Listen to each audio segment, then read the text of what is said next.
pretty cool. I'll keep that in mind. Eligibility for brand deals. Good to know.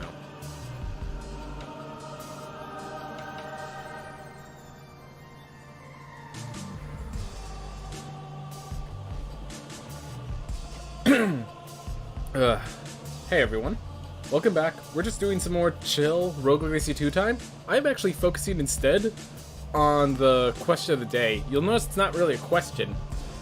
I am instead trying to do some practice because I have a D&D session soon and I want to be ready for it. But until then, been a while since I did Vertigo.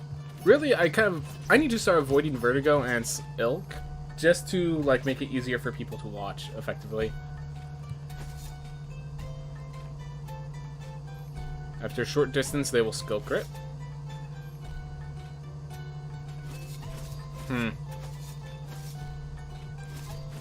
Try to think. So we have Blaze Bellow, so I think just regular gauntlets are probably better for this.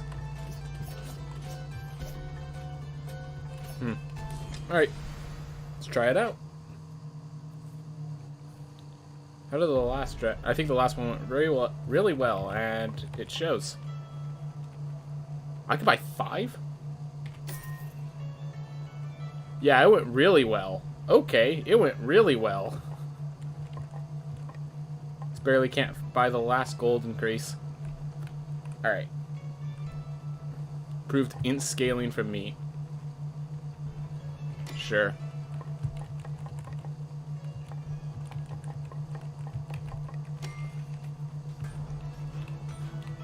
Definitely a lot of things I could be doing to improve. There we are. Whew. So, one of the things I'm going to be doing, I learned that you can get gold. How do I say this? Not gold. I learned that you can get souls from talking to the dragon at the end of after you beat Irad. I also learned that how tall the waters are is depending on how many bosses you fought. So I'm curious if that means that if I go down there now, if that water at the bottom is going to be really low, and therefore is there going to be a secret down there with it. And it's always going to be down, so we're just going to head down. We're probably going to get this character killed, and we're going to be okay with that. Ooh.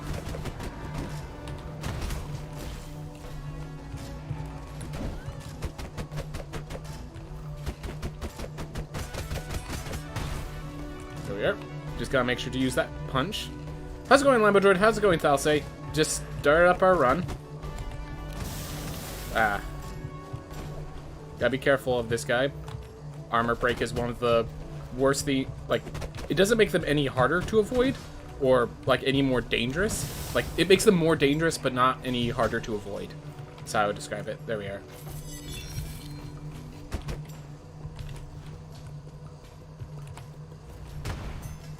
Just use that to get it some distance.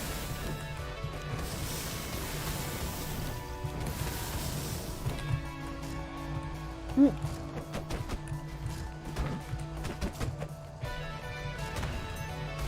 Woo!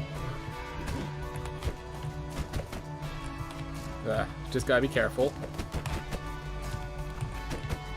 And if you end up holding punching, well, usually I want to dash attack, but with this guy, if I dash attack, I threaten to...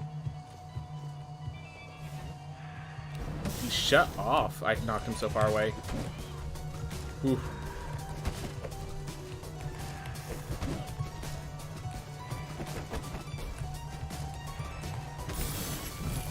Ooh, that took a little work. So I had to finally work on the speed cheat. It's a ton of work. Alright, well, glad you are. Man, we have Labradroid, Thalsay, and Acelot, and we just started this up. Thank you so much for watching, everyone. I do appreciate you guys' presence. Oof. But yeah, so today I made my AMA more of a, so as I do D&D, I have to get used to telling stories on the fly sort of idea. So I want to get some practice of that and give you guys an opportunity if you have, like, any sort of story you want to hear told. Really, that's up to you guys if you want to, like, get at a concept of it, something. Whether it's, like, a kind of story or just, like, oh, I want to hear about a character like this doing, like, with that. I'm just leaving it up to you guys, basically, but I'm going to try to do some storytelling stuff, see how I fare with on-the-fly storytelling. See if I still got it. Ooh.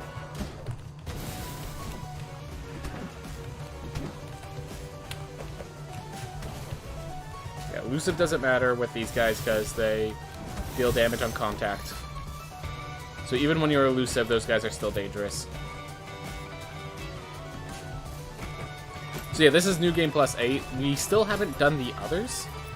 We still have only beaten Lamech, but I'm going down here because apparently there's some stuff down here I did not know about that I want to explore and experience.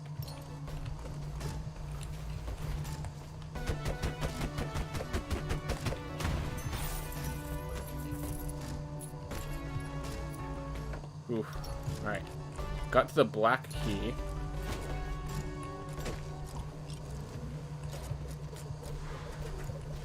Oof.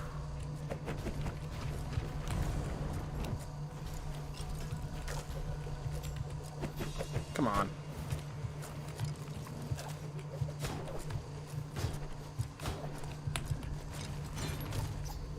There we are. I wanted to kill my way through here, but they keep putting themselves in awkward positions. The traps on the floor just make it really hard to approach. Oh my gosh. The knockback nearly hit me. Oh wait, but I think on direct contact it doesn't hurt me, so should be alright. Alright. We have a diamond to our left. Don't like more, because we're just not going to enter that room any further. Ooh. Is there any lore on the Blightborn mini-bosses? The Blightborn. Are we talking about, like, Murmur? Or, like... I just don't know what you count as the Blightborn mini-boss is really my issue. Oh, you're talking about the mini-bosses themselves, like the ones in the... Okay, I know what you're talking about. Not that I know of. Not that I know of. We know they're part of the Stygian Tears, or Tiers. We actually do not know whether they're Tears or Tiers, and English has that stupid theme where they're both spelled the same. So... we know that they're part of the Stygian, and that's about it. They're not actual people, as far as we could tell. So... you got to New Game Plus... Dude, awesome! Glad to hear it, Thalsay. Glad to hear you're doing well. Oof. Yeah, that's an accomplishment, man. Well done. Oh my gosh, that's on cooldown. Hey, that's combo now. Awesome. That's such a valuable theme.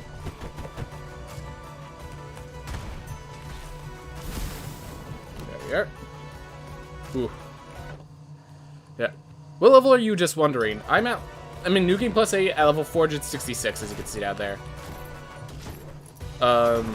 Or, yeah, I guess it's in the top left corner. Oh, Thalsay. Ah, yeah. Let's see. I'm just curious, because, like, I feel like I missed something here last time.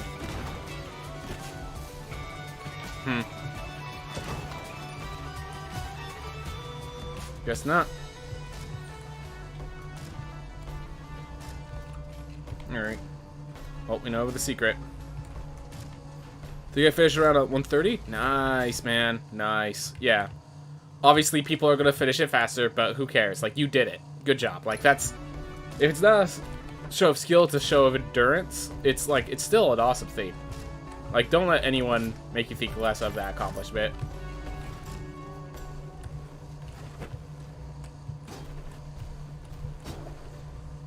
Ooh.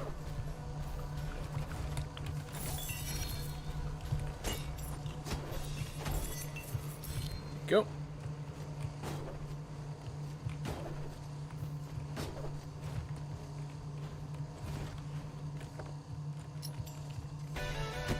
Yep, level 1000. Alright, solo, man.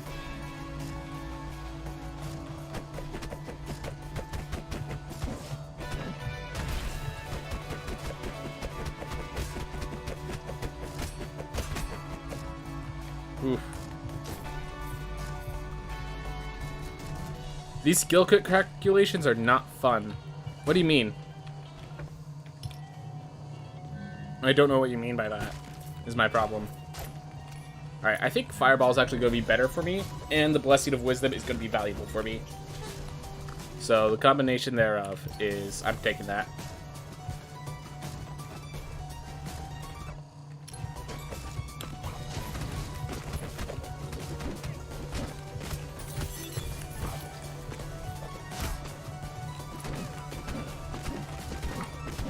I don't think these guys could hit me from here. Over here. Alright, keeps going. Whew. Thank you, Magnesis. Making that easy on me.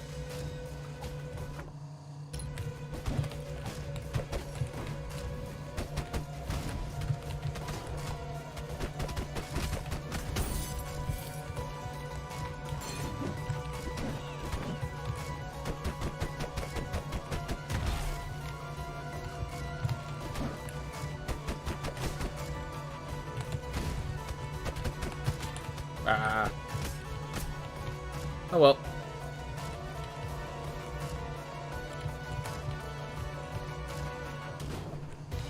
Got our treasure chest, got our gold, got deeds. Pretty sure the 5% damage boost versus question mark you get after being a prime boss. It's gonna be for the final boss.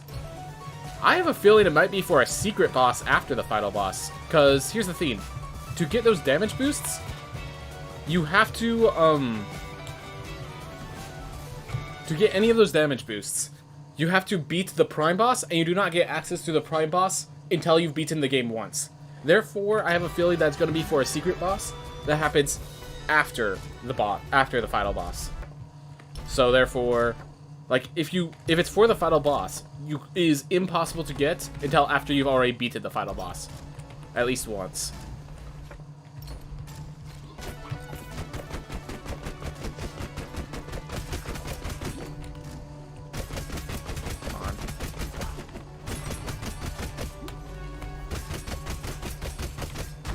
That should kill him. And then some. Alright. Untouchable in this position.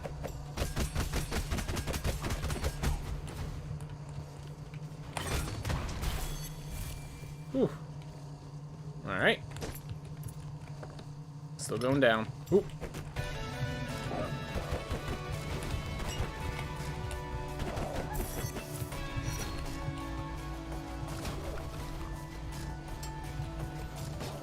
Aw.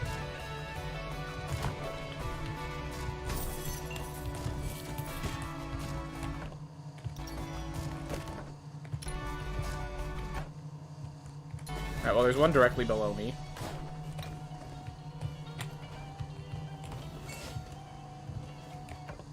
There we go, and I have the key for that, so that's gonna be good.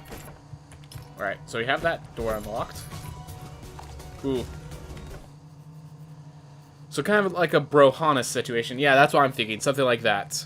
For my speed sheet, mainly Barb, since I don't have the base to use. Alright. Well, we found the Pearl Key. I expected to find the bottom here, but I'm happy with the Pearl Key.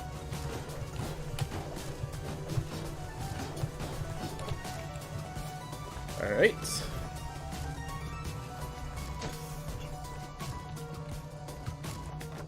Alright. So I'm trying to get all the way to bottom as a teleport access.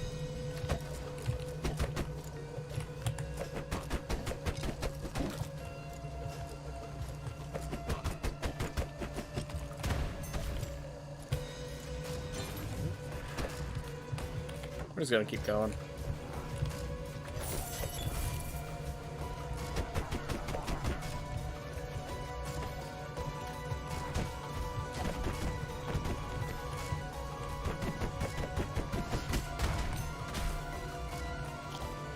none of them lived. Awesome.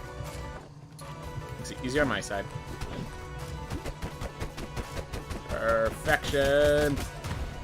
And you go up and kill those thieves for me. Whatever they are.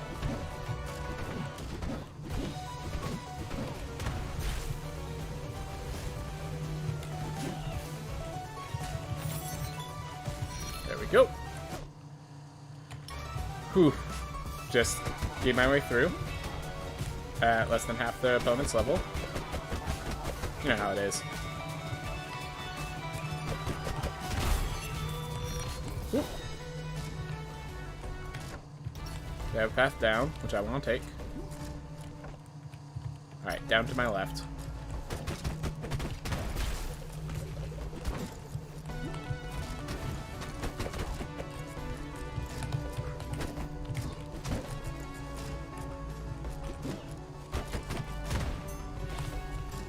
Okay, well, Boobat, that's apparently fly across the sky, so I could actually... Well, that worked. That worked. Speaking of Brohanus, I recently started a new file on Rogue Legacy 1 and still had the Trader class unlocked. What? That sounds pretty awesome. Yeah, if you could just get free Traders unlocks, that seems like a way to do that game easily. Heck yes! So in case you're worried, this character starts with the relic that makes it so that when I kill something, it applies Spore Burst. So sliming them all together like that actually just made the attacks even more devastating. So awesome.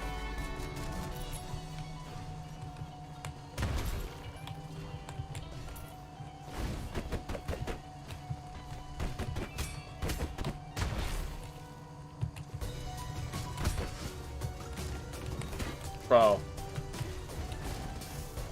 Come on. Team just needs to die. Because I can't. I don't know that enemy well enough to be facing it normally. So they had armor break, so I do have less armor now. And there's nothing I can do about that. Ooh. Oh well. Alright. Jeez.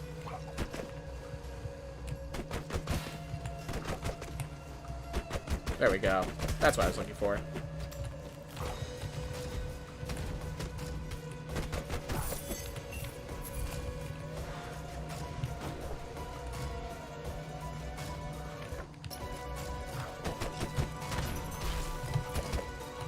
Woo. Get out. That wasn't what I meant, but okay.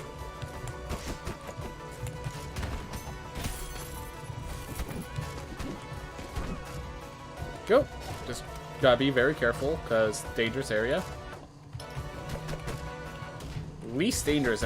Yeah, Voidist seems to be one of the least dangerous enemies. Like, it was a cool idea, but it just did not pan out. Alright.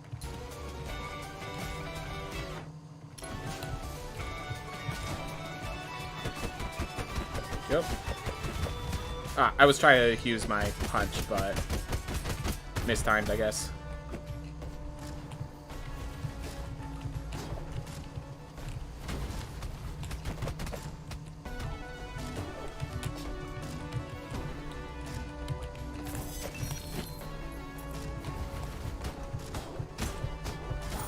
There we go. Alright, well, I guess we have to go left and across, because it was not the correct route in the first place.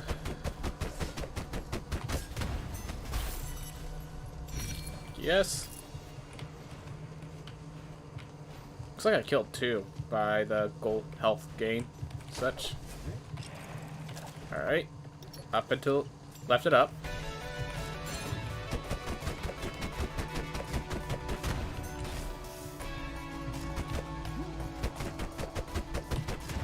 Ah.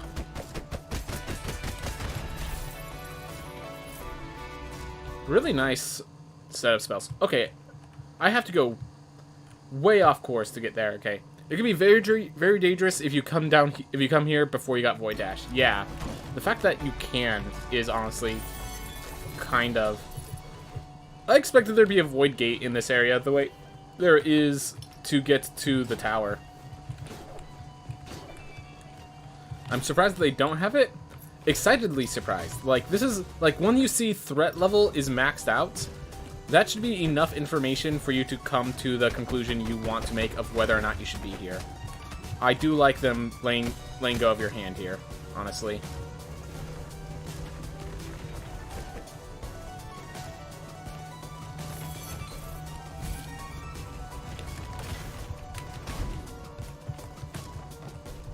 Ooh. Magic 8 Ball. Not better than Fireball. I will get another Blessing of Wisdom. I'm thinking about it. I am considering it. Let's go for it. Get another Blessing of Wisdom. And the fact that this no longer costs any of your resolve makes this actually like a cool strategy to do. I know there's one room where you need Void Dash to get past. I had it once in the way to one of the Void Beasts. Yes, there is actual rooms in here that require Void Dash. But no... You can still enter this area without it. There's just certain rooms you can't get to. Alright. Increases armor's max block capacity. Okay. Okay, so if you're a heavy armor character, that's how you get it. Okay, cool.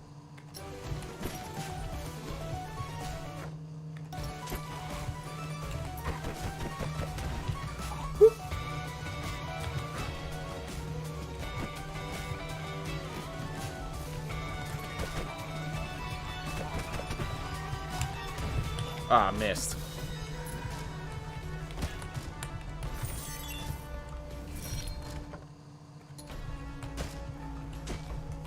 Alright, need to go down to the right.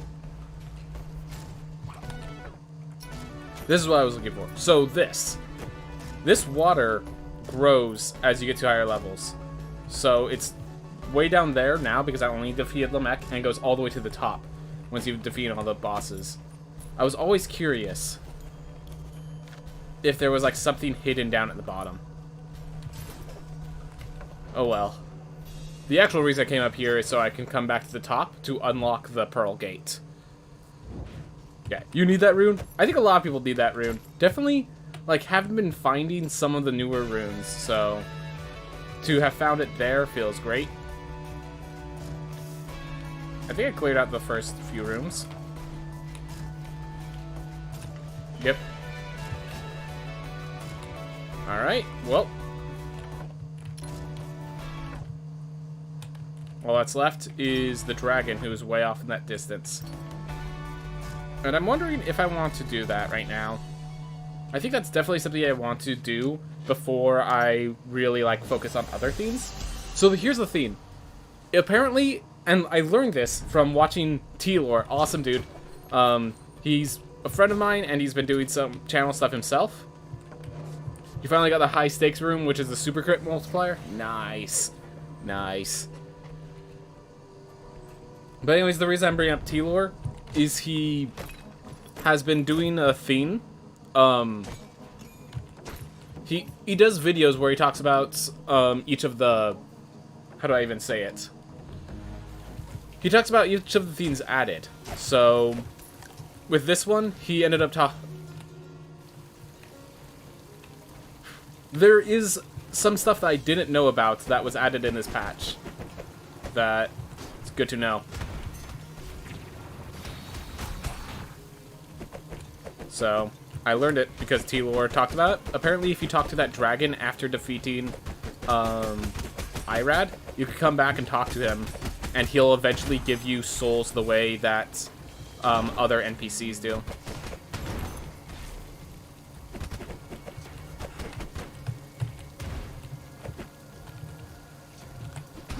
There you go. I spent all day fighting to Ball yesterday, and I pretty much think it's just an aggravating, unfun lane boss. At lower levels, I bet it's going to be very aggravating. So, just there. Do it with Rana, the range makes it easy. Alright, so I can actually use Lotus Stem. Yeah. I think Lotus Stem is a good relic if you have enough mana for it, and because I have capacity runes active, I am going to have enough mana for it. Oof. Felt like a bug was crawling around my beard. That's never a good feeling. Ah. There we go. Okay, I'm on the side I want him.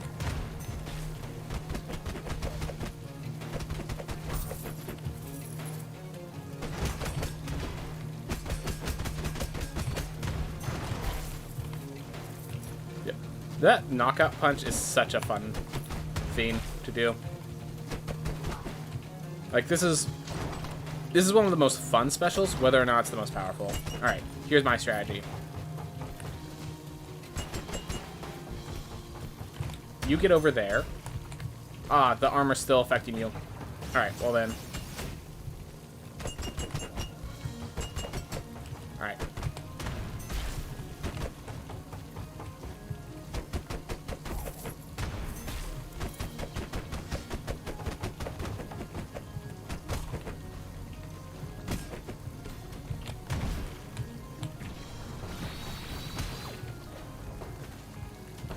Didn't know what its range was going to be, given that this was the elite version of it.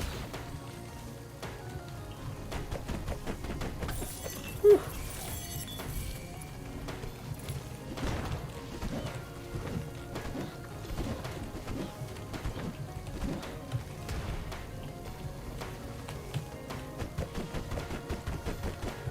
Ooh. There we are.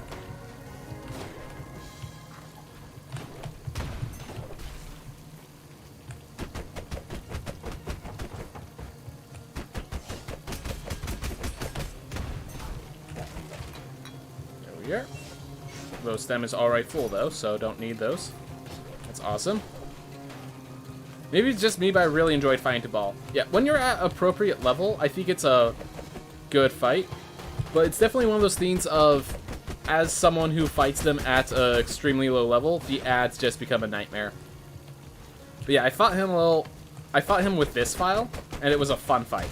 It was the fighting the file, like, keep in mind, we cannot get to the higher levels in speedruns.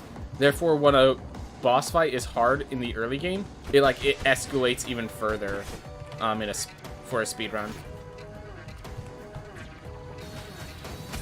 And the main issue is there's those ads, which you need to basically be of a high enough level to be able to one-shot those ads effectively, and if you can't, then you're in trouble. And the fact is, as speedrunners, we will not get to the high enough level to pull that off. Not in time. There we are.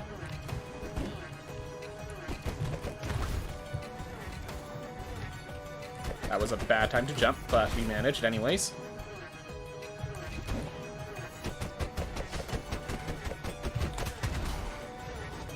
Just being able to punch them to each other.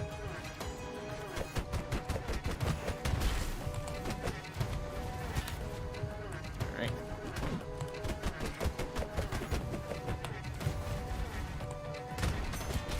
Just need them all on one side. Manage them there.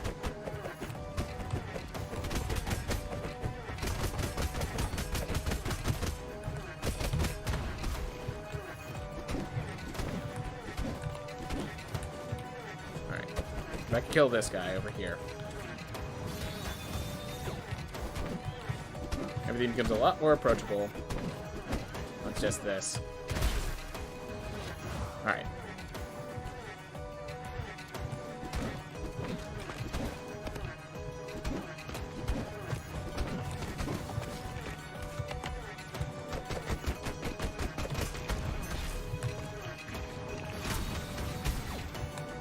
Awesome.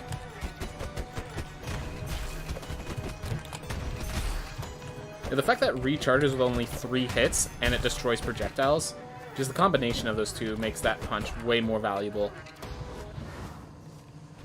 Alright. It seems like they are balancing the game for higher levels. People don't realize how bad HP all the other knight classes have at low level. Yep.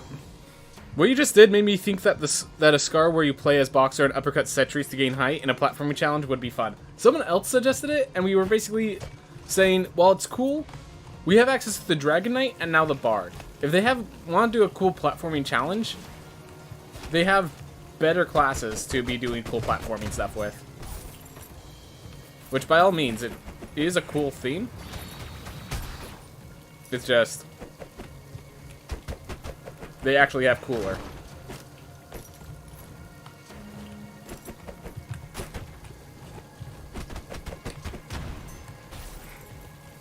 Alright.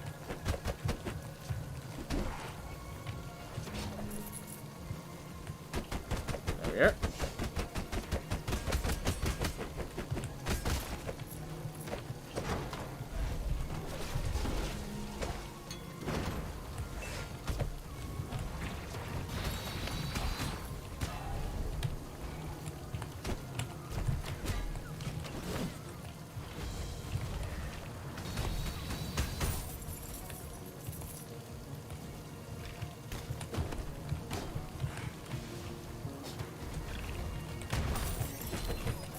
Whew. And get closer than it needs to be.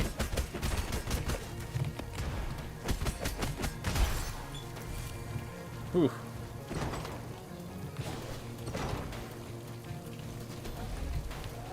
I can just get there.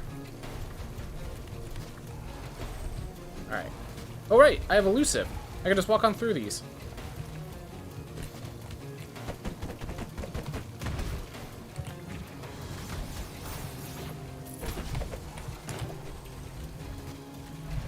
Thank you, elusive.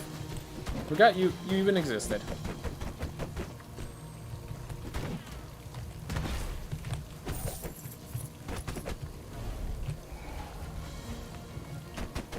Oof.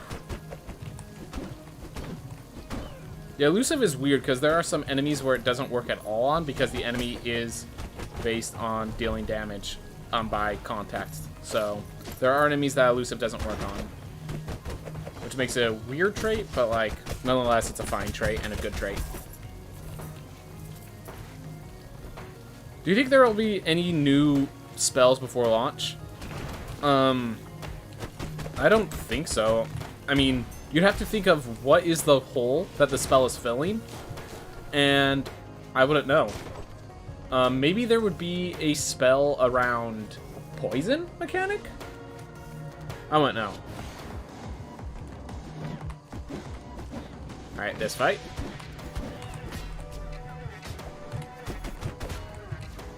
Okay, come on. That makes things a bit easier, because they're both on one side.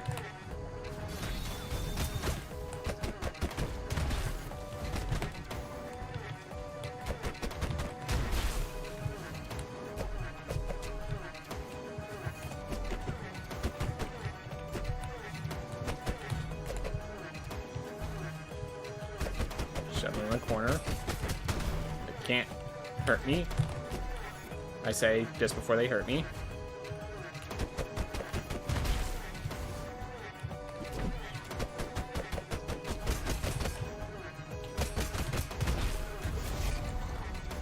That's a new screen. That... if you KO punch and kill, you get a special screen. Who else knew that? Who else knew that? Who else knew about that? I get the worst. This is the worst thing I could get from that box. Oh my gosh, that's hilarious. Oh my gosh, that's hilarious. So in case you're wondering, I have every other emotional connection, and the reason I don't have narrow praxis is I can't do narrow praxis with this keyboard. But yeah, that's hilarious.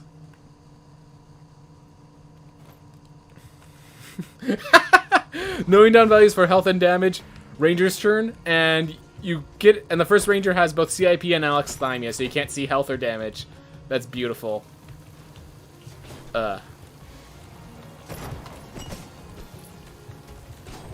Invincibility, eh?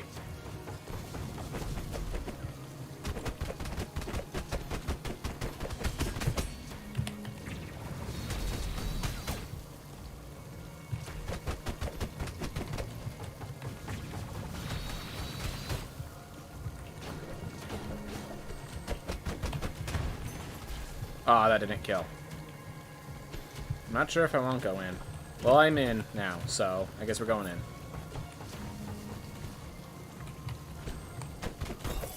There we go. Now we can start killing.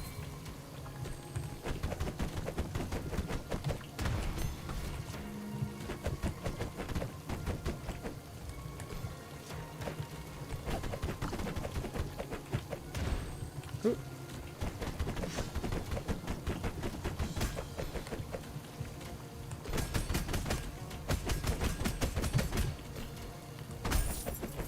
There we go. Ooh.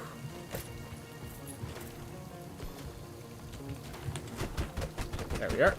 You just gotta find the right angle. I usually punch them forward to see if I can launch them into another enemy. Doesn't always work, but when it does, it's nice.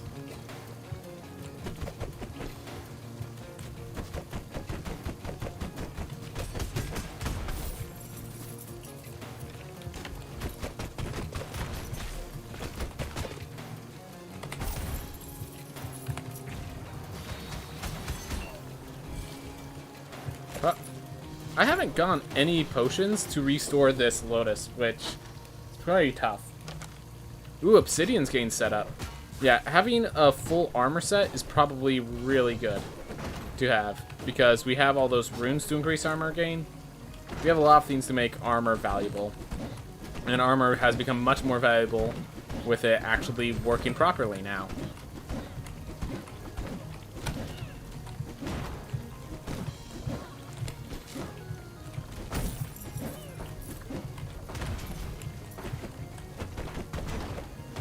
Go. Solaridor hated Valkyrie so much they gave their gimmick of ranged melee to Ronin.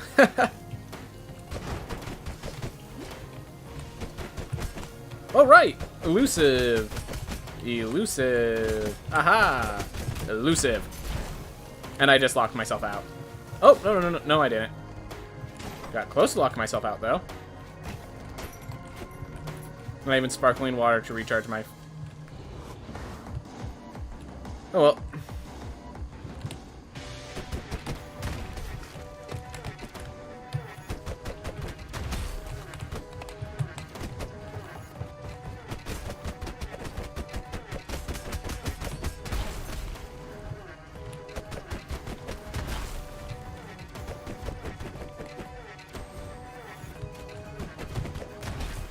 Aw, missed. Whoop.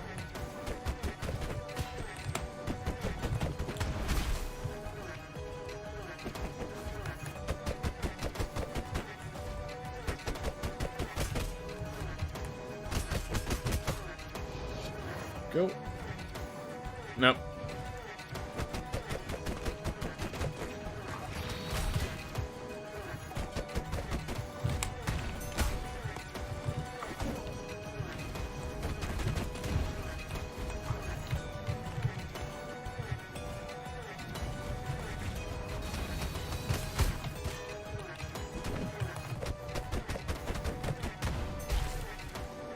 Go.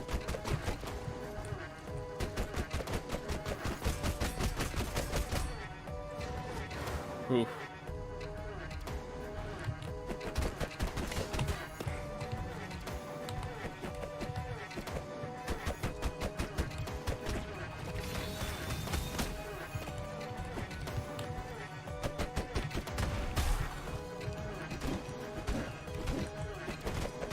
Let's kill the one down here, or just... I meant to uppercut, but I pressed the wrong button. Oh well. We got a lot of kills there. We opened up the doors. We did a lot of good things. And if I just didn't press the wrong attack button there, could have done even more. Hey, Ranger! And you might think I hate Ranger, and that you're correct. But I have pacifism, and pacifism makes everyone good. So we're gonna keep going with this Ranger. There we are.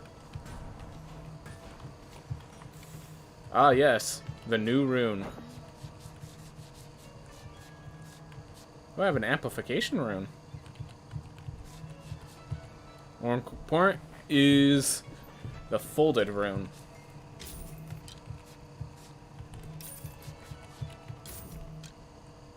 Alright.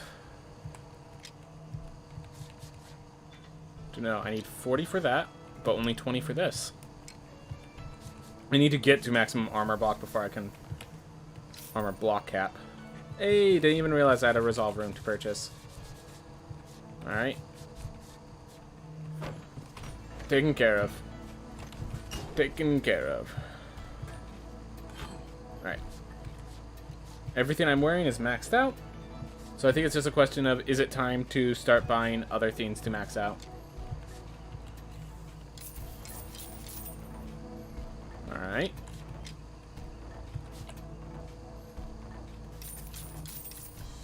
There we are. Now I have Ammonite Unity.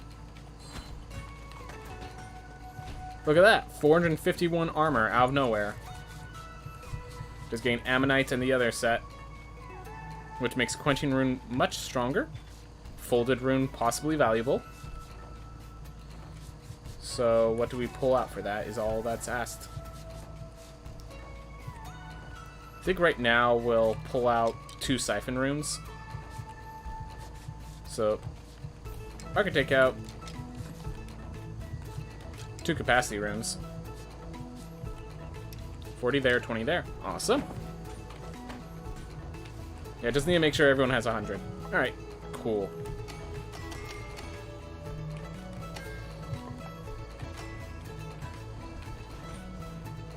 Whew.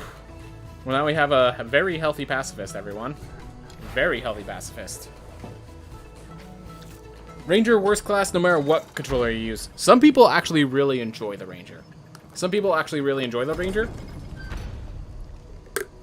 And when you get access to the Ballista, it apparently becomes actually, like, insane in power output.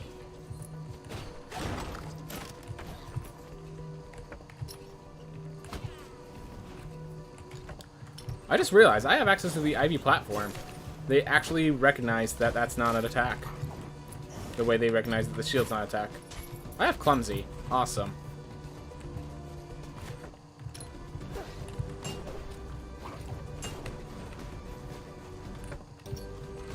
Just give myself some good free treasure. And if I could find those, there's heirloom runes here that are guaranteed. Every,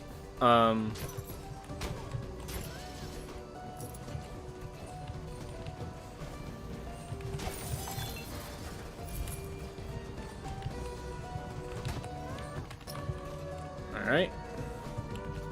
Reroll, look for survival.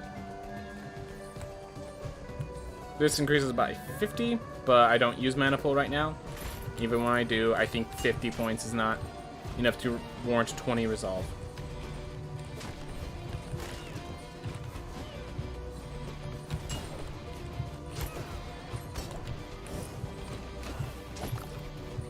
We're getting a lot of meat. That's actually impressive. Oh no. Alright, I think there's a way I can do this.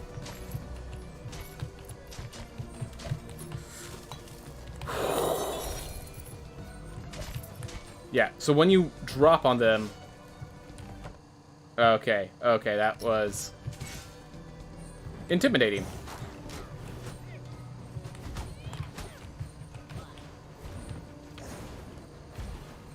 At least. On April's Fool's Day, they should make all Curious Shops pacifist signs. That'd be hilarious. Honestly, if you got the pacifist money with it, I would buy it.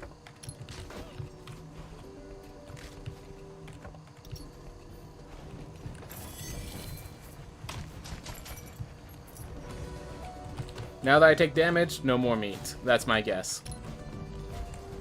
It gave me all the meat to show me it could, but not that it should. Or that will.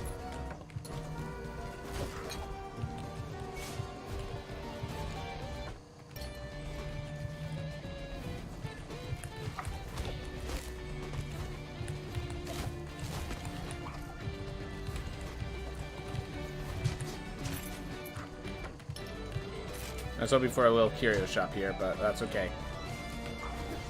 Oh, I have clumsy. I could have just walked through all those vines without worry. You're not supposed to go down those steps. You're not supposed to go down those steps, sir. That was a breach in the contract. That was a breach in the rules.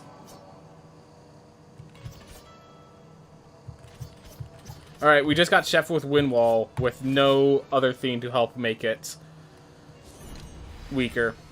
So, we grab the ladle, and we do our job of clearing out the bottom half. Alright. We'll make meat more potent.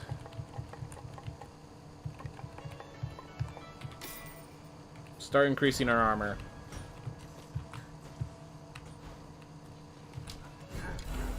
Alright. And next time, with more health, we can start checking if this extra armor will actually start paying off. That will be awesome.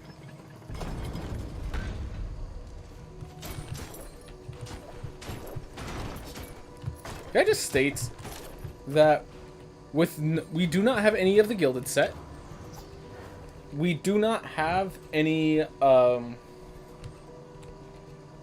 just because, okay, we have gold game runes and we have the gold game abilities. Okay, so I just realized we do have a talent that's giving us 75% more gold, but that's 150% gold gain just from passive effects. There's one directly below me.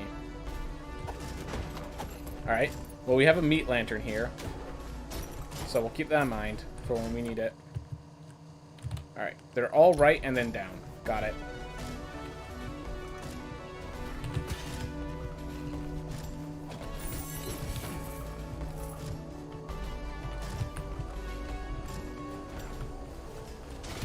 What am I doing kicking off of that? Alright, well, we're going to use that meat lantern to restore who knows how much health I just lost. Oh, I just realized, because I have armor, like, my intelligence just dropped significantly.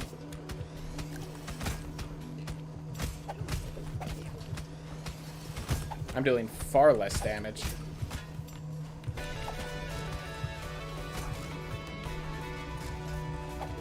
Even if I'm taking less. I'm dealing far less, I'm sure I'll be healing far less. Ooh.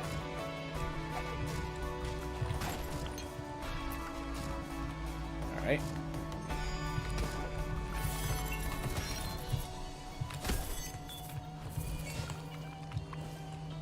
Made some foolish mistakes there. Oof.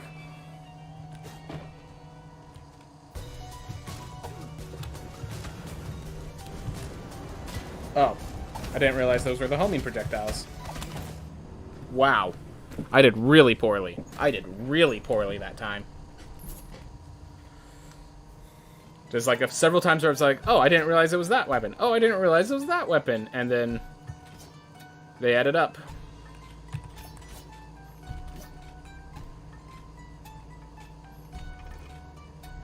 Alright. Super fluid. Let's see how what super fluid is.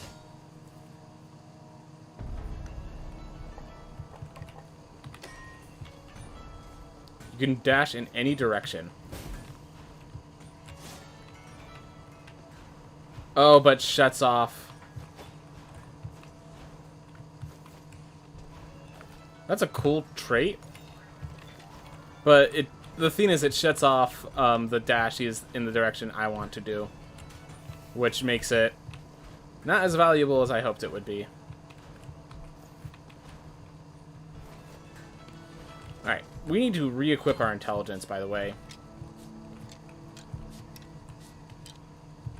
Or maybe...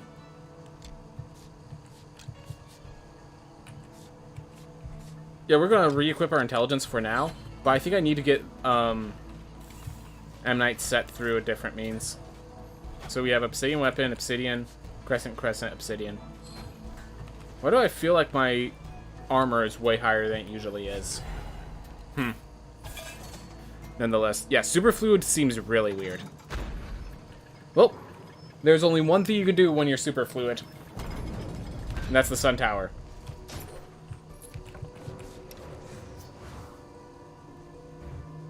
Every other route is a mistake.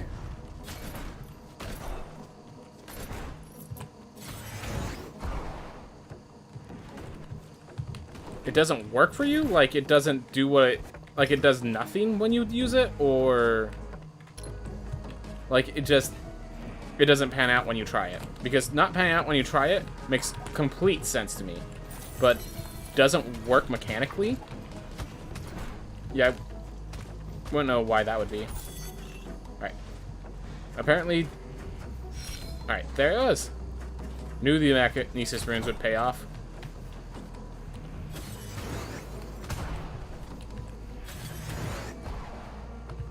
Whew.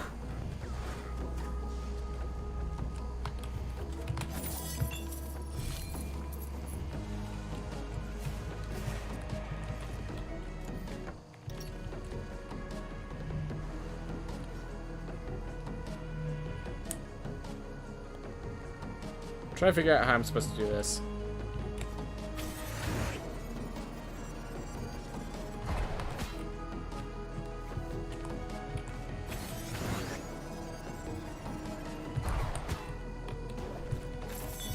Well, I hope that was worth.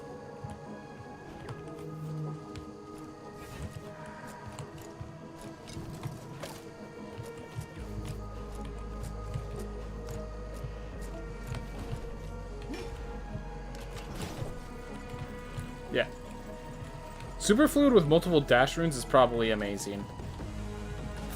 But I do not equip dash runes. Therefore, Super Fluid is a bit awkward. But it's another trait to make this area. I think it's because I use 2-button dash. I also use 2-button dash. So what it does is it shuts off 2-button dash, which is definitely making it worse. But you said it doesn't work for you at all. Like, definitely it's not the best trait. It's definitely a trait that does not seem like it's going to be a positive at all times. I will agree with you there.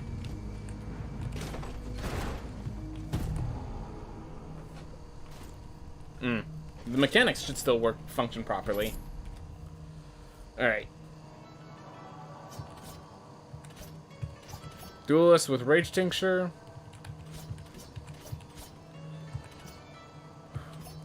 We'll go with this. We'll go with the Knight. I do need to get more used to the Knight in the new area.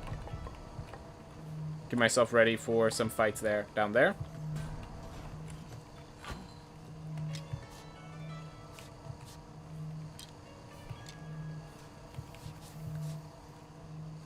So, where is it? Ammonite weapon.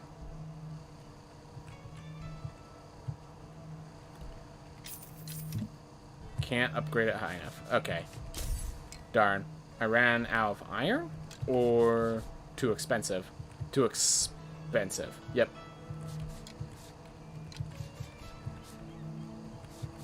Helm's too expensive. Ammonite fossil too expensive. Alright, but we now have the route. We now have the route of what I want to purchase.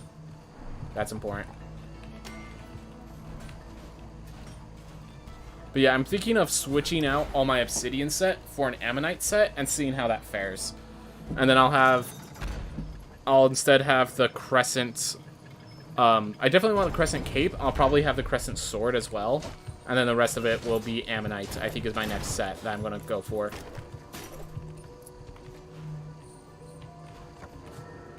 Honestly, I could go... So, I could go crescent...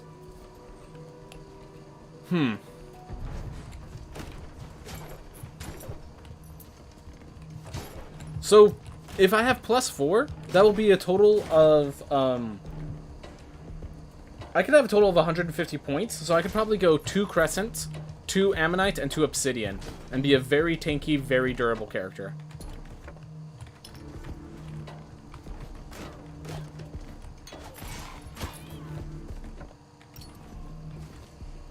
Alright, it's just lose no health, which means...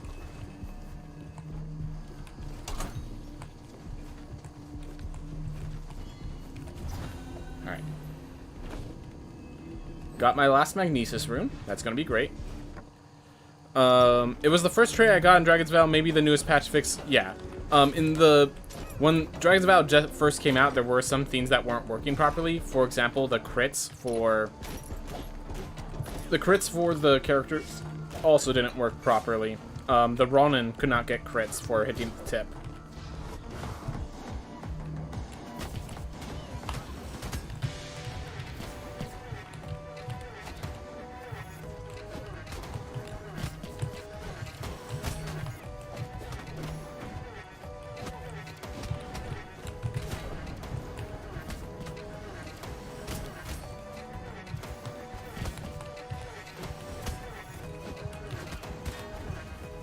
I need to start using my shield more.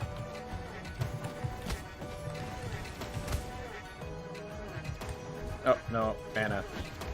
I really used it all.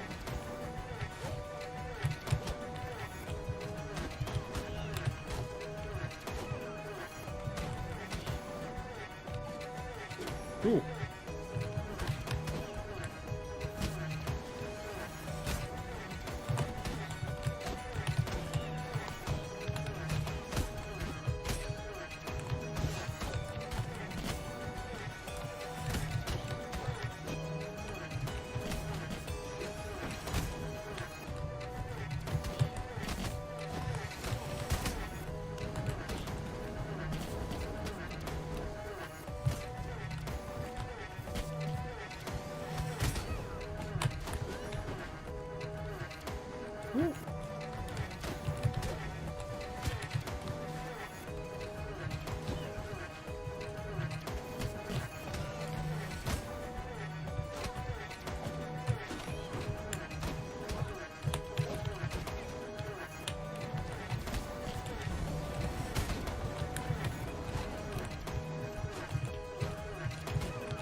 Ooh.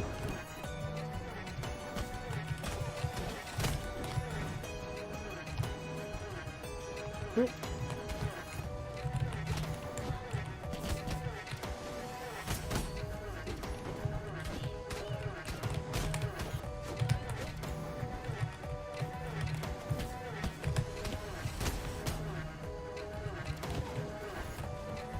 Whew, that was a close one. Get out, get out. Oh, didn't get hit.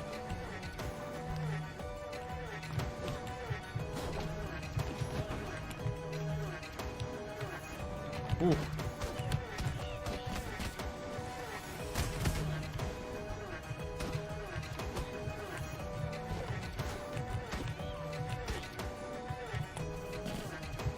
Fantastic. Perfect aim, as you can tell. Truly a professional at work. Ah.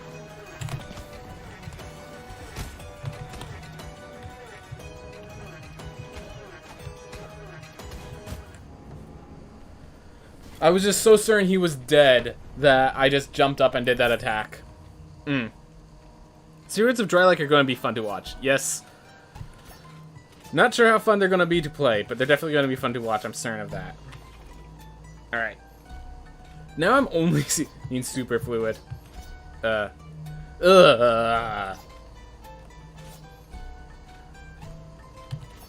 we're getting Alex time, yeah. Another night to go down there.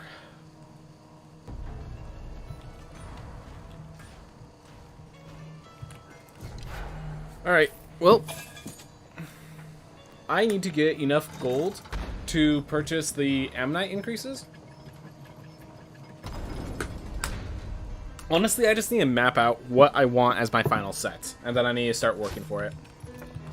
So I know it's going to involve the Leviathan cape, the ammonite armor, probably. Okay, let's go with Leviathan cape and sword. Then I just need to decide whether I want obsidian helm and armor, or obsidian weapon, and or obsidian helm, or ammonite helm and armor. You know, I might just be able to go. And I definitely want the Leviathan sword, or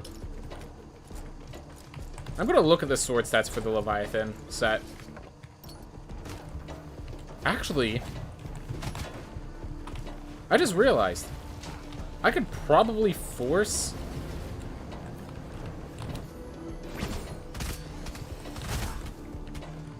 If we're playing the Ronin, I could probably use the kin set to force my way into having good strength. So if I could get... I don't think I have the full kin set complete, but I can start completing the kin set as a means to...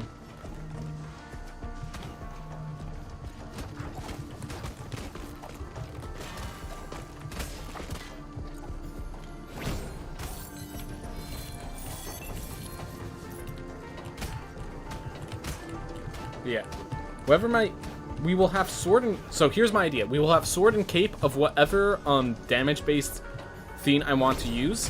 And then I just need to decide, do I want the helm and armor of Ammonite? And then a trinket of the other? Or do I want a helm and armor of... Obsidian? I think I want helm and armor of Ammonite, and then I can have a trinket of whatever becomes my fancy. So every time I will have to switch out my trinket and my weapon, or at least I will have to do that consistently, but I like that idea. I like that idea. That does mean... Come on.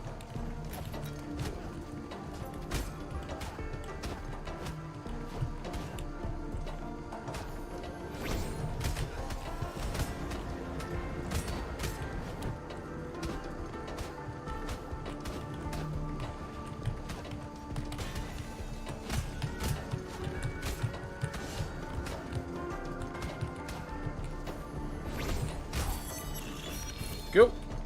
Well, yeah, we're going to probably have enough iron to last us for whatever we need to do. Alright.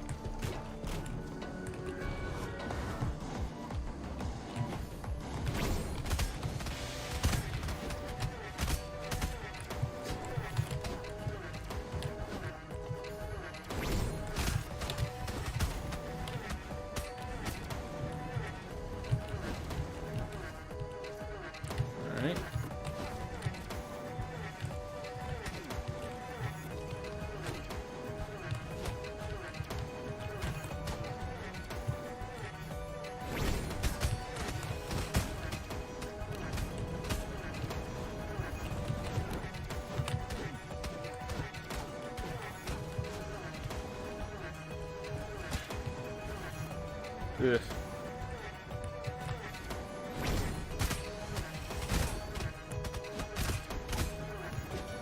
Whew.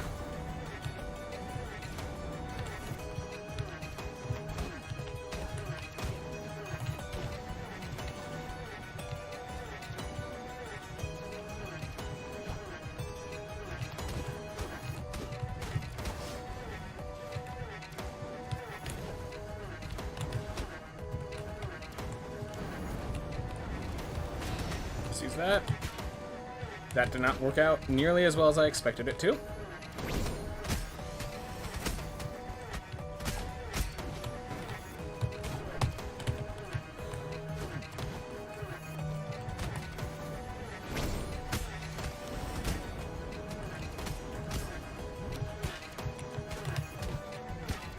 I swear, like, that thing will do its dash attack. I won't see that coming at me until it's already too late to avoid. Well, I'm not dead yet, and that has to be seen as a positive in some light.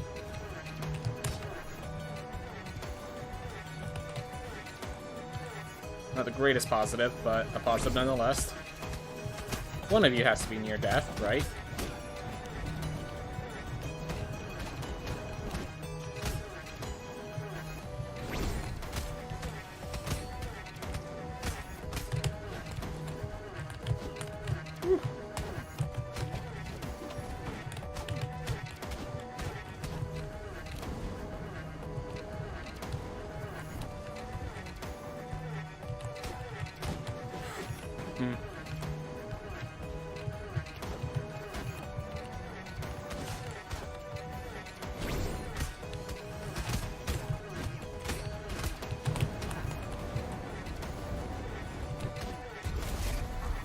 Whew.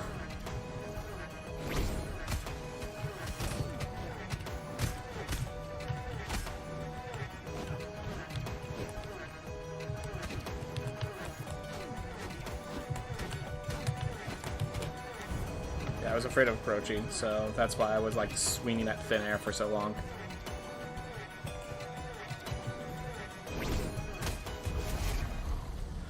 Alright, so we got one down. Okay.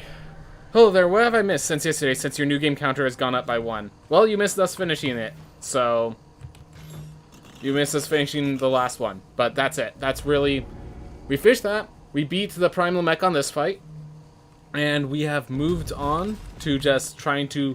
So the reason I've moved to try to do the dragon first is because I want to... There's a theme where if you talk to the dragon, apparently, you can get resources and stuff. The way if you can get resources from talking to other like NPCs out on the docks. So I decided I'm gonna do that and get myself some souls.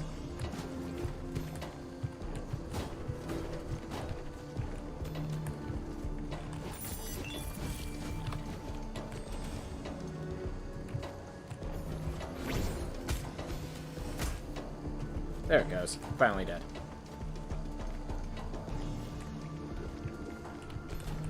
Ah, I see. I need a little more soul.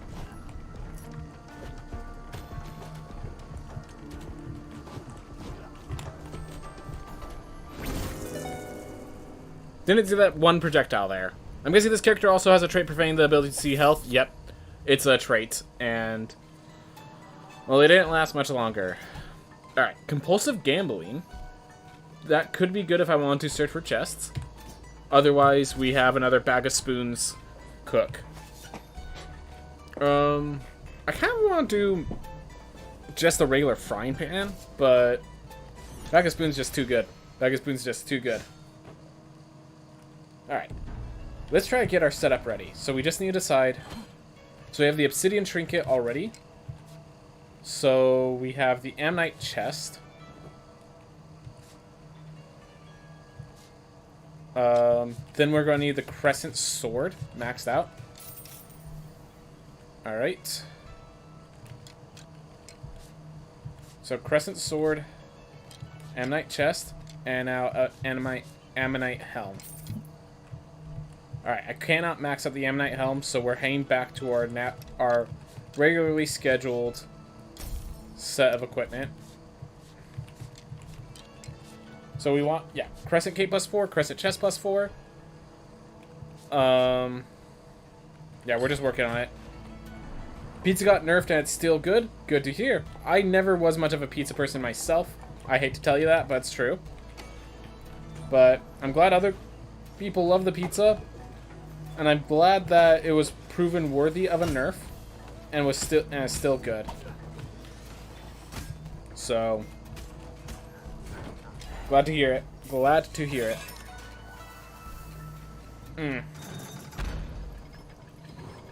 I wonder if Bag of Spoons is ever going to get nerfed.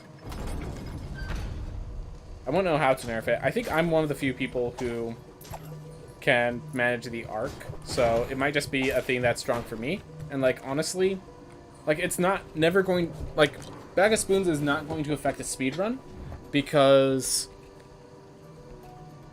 you're not going to get enough souls to make it work.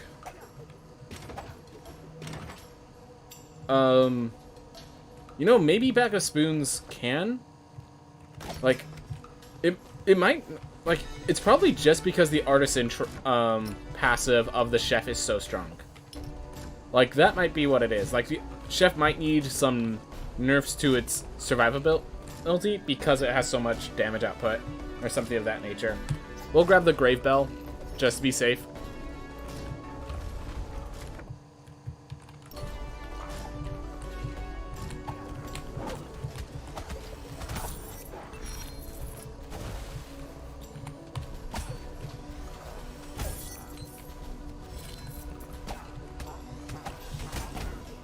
There.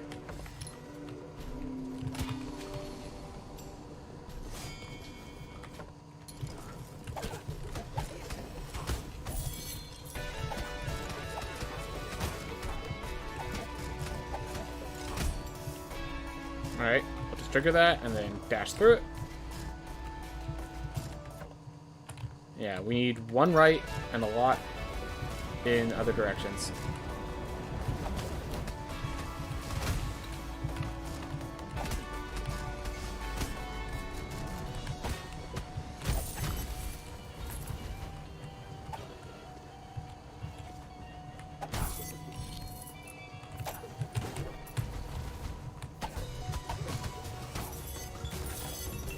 But yeah, one of my favorite things in Smash Bros. Is to see minor changes they make in each update. I think when Sephiroth was released, they also buffed Ness, Marth, and Min Min, who are already broken characters.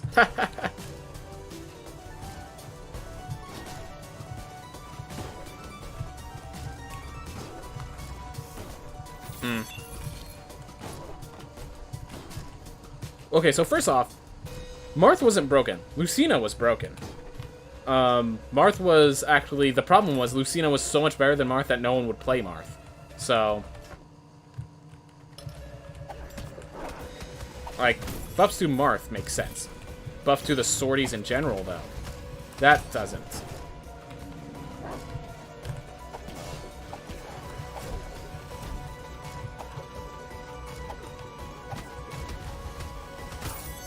Alright. Ooh. But yeah, like, Ness, I do know is strong. It's kind of funny, like, in fighting games, especially in a game with as many characters as Super Smash Bros., people have so many disagreements about what's top tier, what's bottom tier, what's overpowered, what's weak, stuff of that nature. This is kind of funny.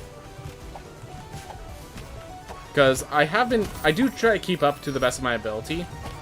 Like, as someone who doesn't actually play the game competitively, but watches it.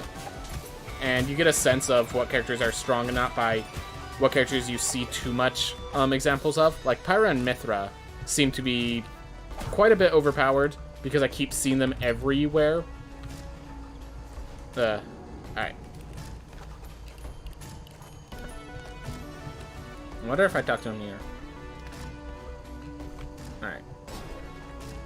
Ooh, so we found the dragon. This is just this little corner.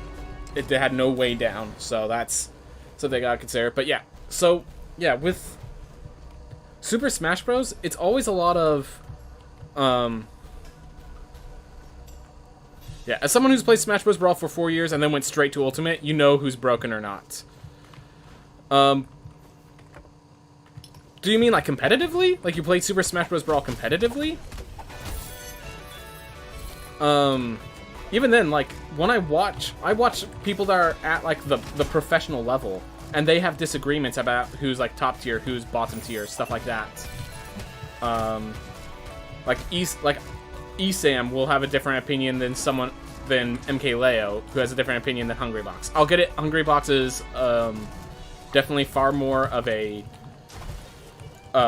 melee person than an ultimate person, but he still plays the game, and he still knows what he's talking about pretty well.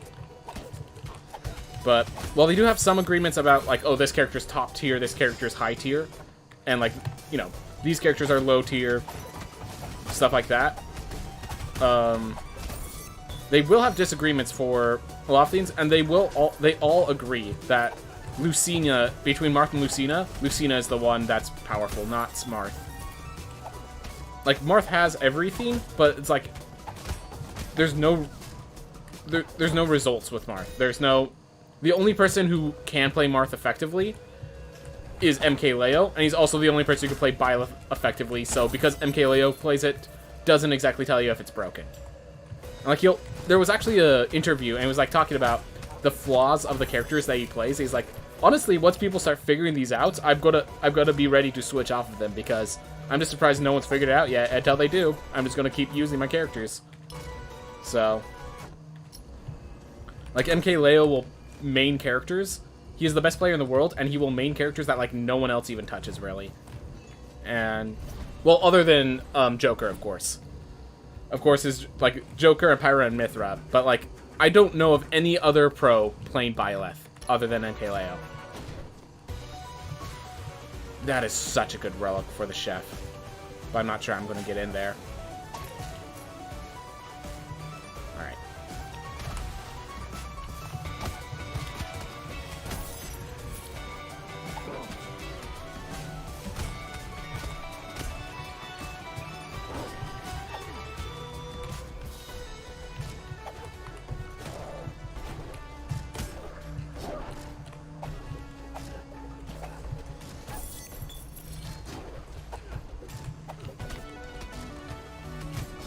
Didn't get one hit.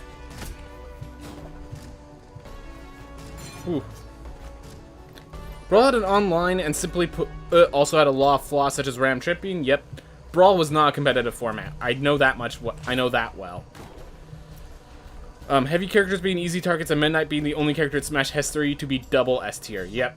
I remember watching videos like talk about how they had to like do a weird thing where they like banned certain actions from Meta Knight because there were certain things that Meta Knight could do that made them literally untouchable. So they could literally just dance around the stage being invulnerable the entire time. Like, yeah. I remember Mewtwo Keen actually saying like he really enjoyed it. And, like, there was a lot of play there. Like, the Meta Knight v Meta Knight matchup was really interesting. But because it was, you know, all Meta Knights, people spoke poorly of a Meta that wasn't as bad as we say it is. But, yeah, nonetheless, double S tier. I do remember Meta Knight being like that. Oof.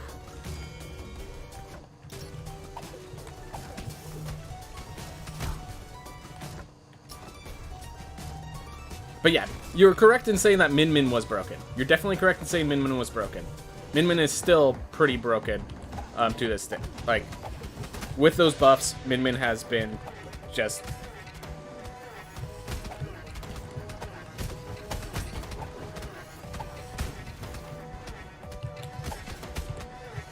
Come on, dive into the ground.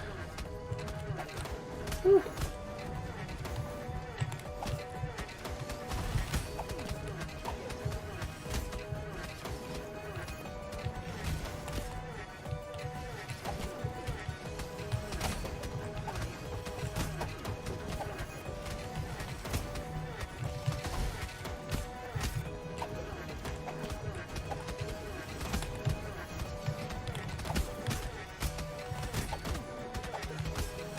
Yeah, I'm trying to kill the hammer first, if it hasn't been. If that was apparent by the freezing of this guy right here. There we go. Killed the hammer.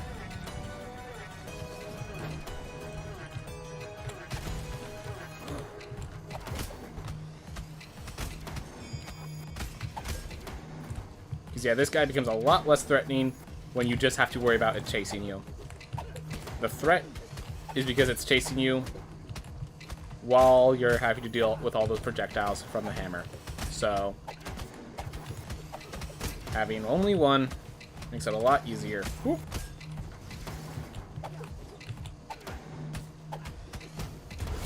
Do you like the sword and axe or hammer and sword fight better? I think... So, I like the shield and axe fight. So I like the shield and axe fight better as like a general idea, but I think I'm gonna go with shield and axe as the one I enjoy more. But it's like it's very much a thing of my opinion in the moment that can change rather quickly. I'm certain of it. The explosion woke it back up. Alright, that's what I was looking for. Fully recharged. Immediately use one to heal up. Alright. Can we get that? Ah, I see the problem. Well, this area's gone.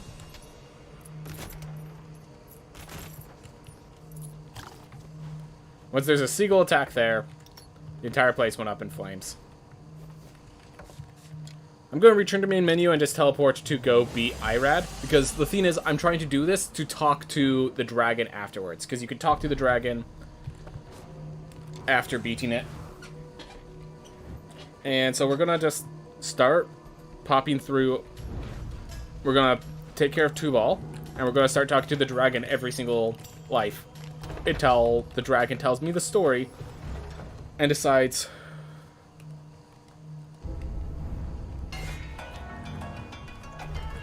Not a good spell for this fight, but the greatest weapon for this fight, so who needs a good spell?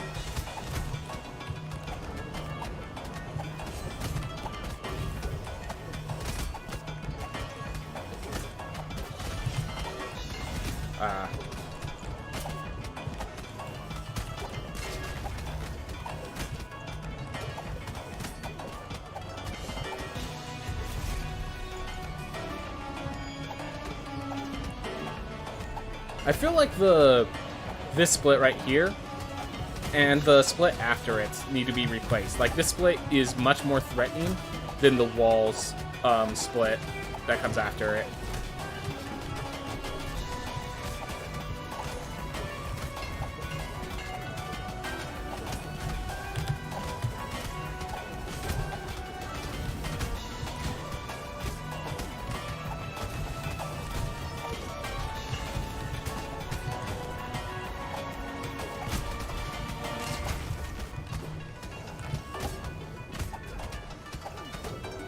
Like, this split right here is not nearly as threatening as...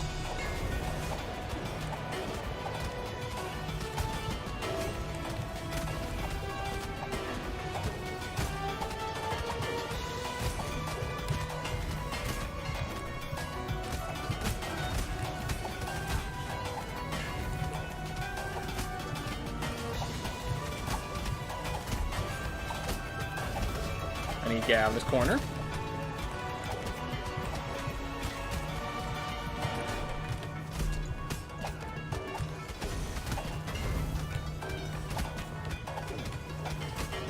Go. Whew.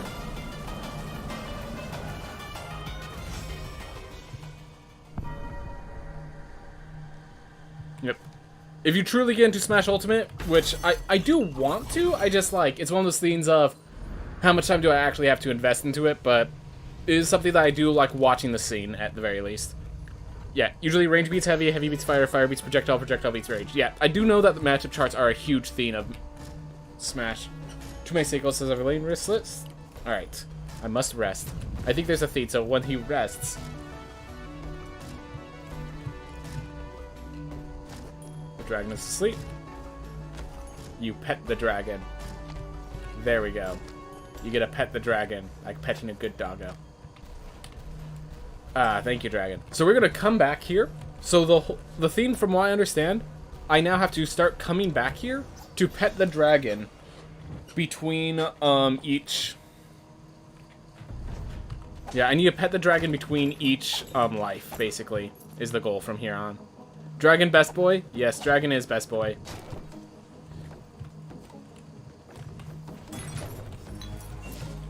That fight gets Isiri to ball, so it remind me of Galeon from Hollow Knight, and how his blade bounces and chases you around slowly. Yep. Galeon's weapon was much more threatening, I'd say, but definitely has a similarity. Definitely see the similarity hugely. Well, hugely is a weird phrase, but... The important part is you understand what I'm saying. Whew.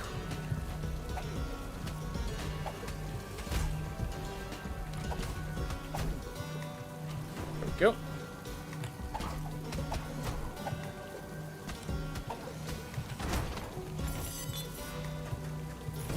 Alright. Got this.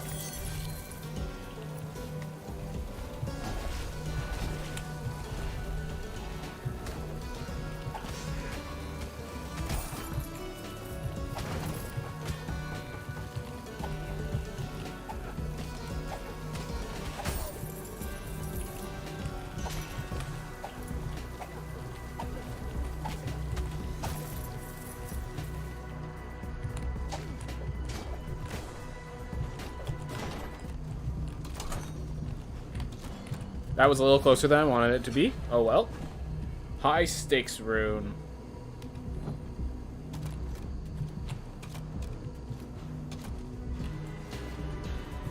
Alright. Whew. Just to ask, in Hollow Knight, did you prefer the Troop Master Grim fight or the Nightmare King fight better?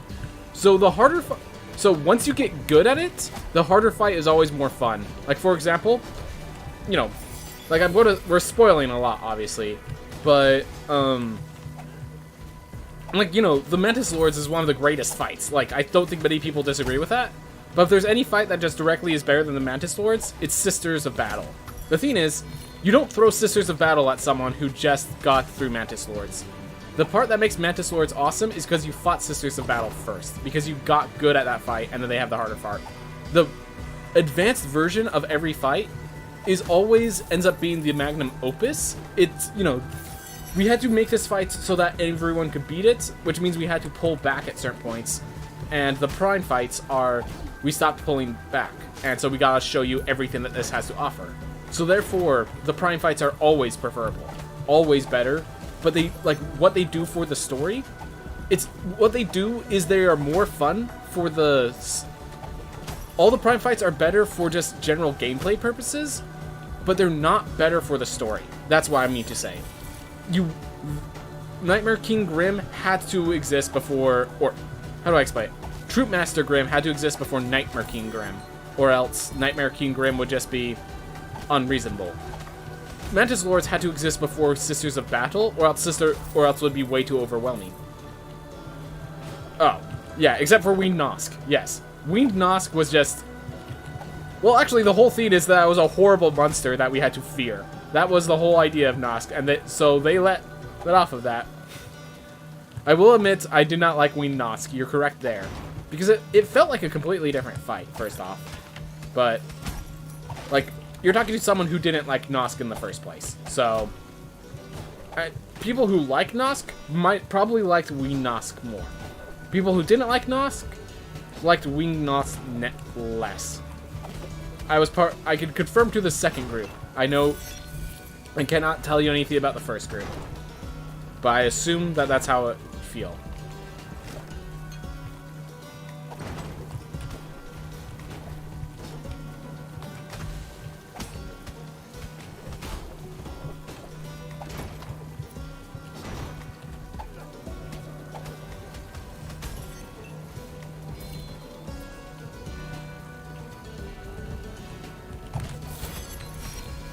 Try and grab that and run. Did not move as fast as I thought I could.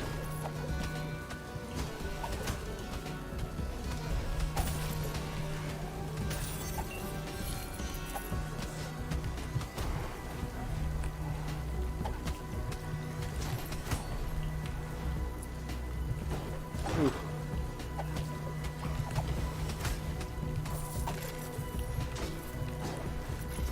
Go. Scholar Weapon 4. It's that weird moment where you realize that, like, weapons of that nature, we do not have access to the level 4 versions of them yet. Alright. So, if we finish this and we haven't finished the story of the dragon, I am going back to face the... I'm going to stay in this split to talk to the dragon more, because you get souls for doing so. Alright. What made the Nosk fight good in the story was the deepness was already scary. Yeah, no, exactly. Like, Nosk was good for the story purposes. And that's what I'm saying, like...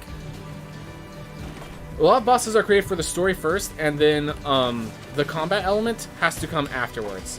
You have to... It has a place in the game. And... So, like, a lot of those bosses, they had their place, and it was amazing. And... You know, I love those fights. They are worse than their counterparts, but only because their counterparts are the better versions of them, and I could not imagine them existing. I could not imagine the better versions existing without the original, is my theme.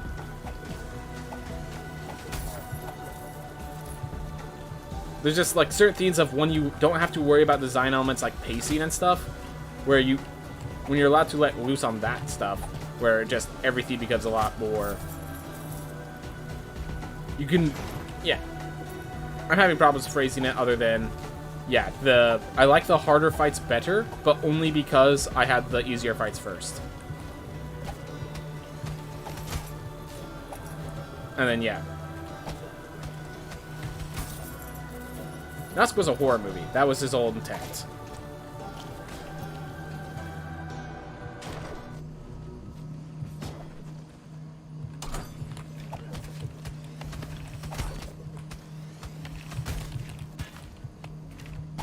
So many projectiles, I actually did not see what hit me, but I assume it was fair.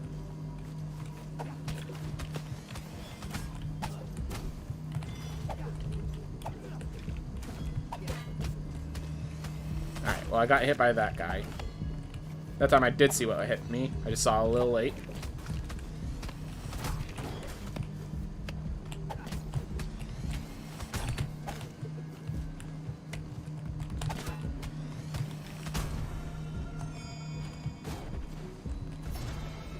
Whew. Yep.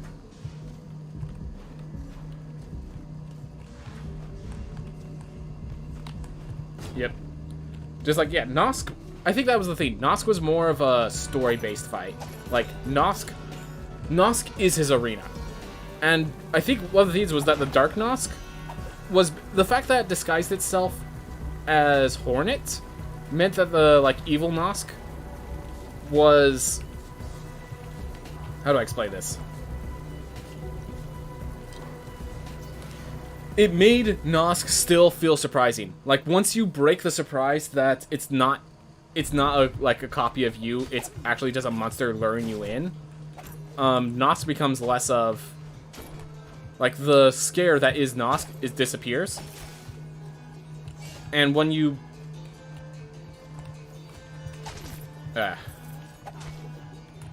By the way, I'm trying to just use my, Nod Bone while I still have full health.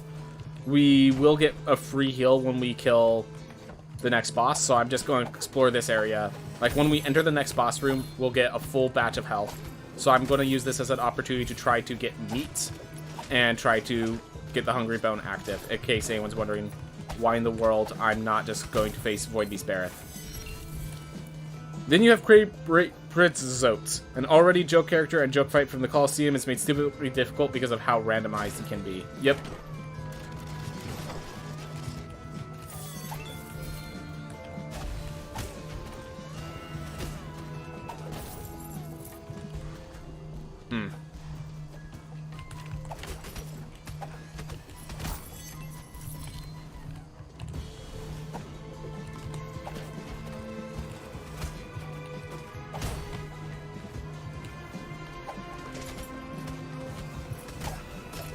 Alright, there's the meat. Alright, so I just need one more, and then I have a full use of this heirloom. Or relic. Oh no.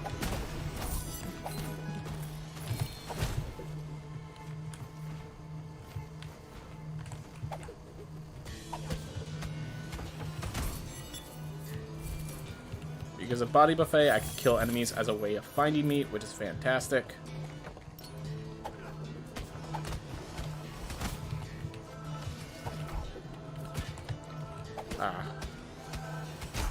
Alright, remember, if I find meat, I actually need to heal up first. In fact, I should probably heal up now. Even though... There we go! Full meat. And I can take that. Okay, we're just going to find a mini-boss as a teleport, which we just did. And it's time to go face the Void Beast Bareth with a bunch of help, 3 meat stalls, like, all the feats. I love his description of the path you tray as a false god conjured by the lonely. Yep. There's also a thing that as you keep defeating the boss in the game, like in the dreams, she starts thinking less and less of Zote, to the point where she just leaves him if you beat him like 10 times or something like that.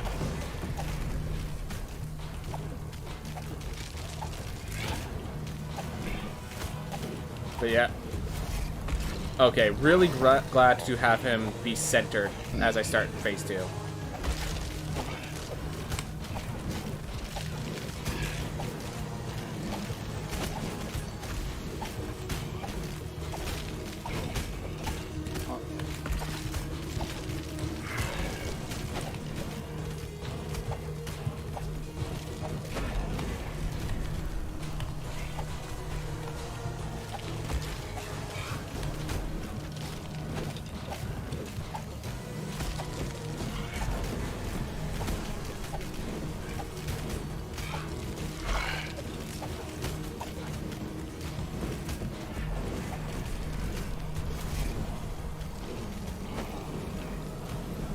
Not a good time to be itching my ear mid-combat like that. Alright, there they are.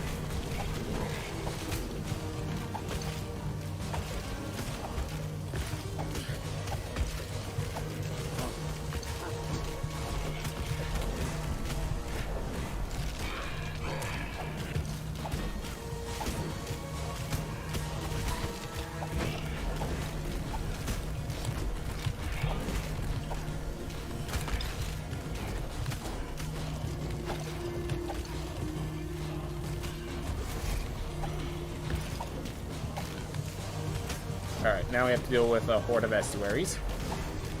So if I can beat them...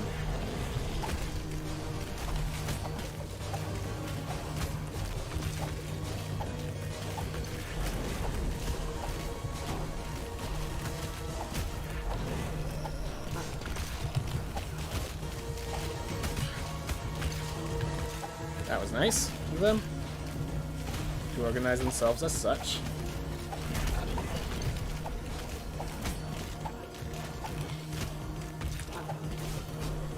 Alright, we have you. Are you alone, buddy? Yep. Yeah. Oh, the fact that the small skeletons can now drop single cannonballs definitely caught you off guard. I could see it. I could see it. Whew. Alright, so even if we 100% this castle, which, given that we're a chef with all this additional healing and stuff, I think is entirely possible, we're still not done. We're still going to talk to the dragon.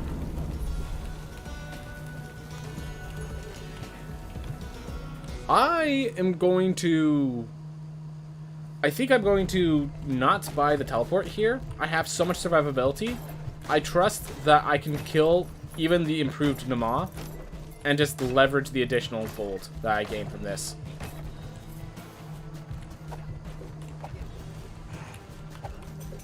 Actually, no, I'm going to be in this life multiple times. Chances are I'll be clearing out to the dragon and want somewhere else to go. So, sure. We'll just buy that so that we have access here whenever we want. My favorite estuary, I think... In what aspect? Like, story-wise, mechanic, like, combat-wise? Like, because, story-wise, it's Nama. Story-wise, it's Nama. But, mechanics, like, playing through it... I like the bullet hell of Irad. Like, it's something that I definitely had to warm up to. I didn't like it when I first started playing Irad, when the Sun Tower just came out. But something that I grew accustomed to, and now it's one of the most fun things to do. Definitely hard. No denying it's hard. But very fun.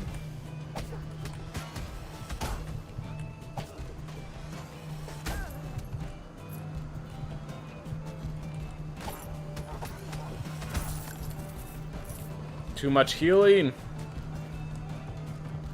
My favorite combat is Enoch Prime.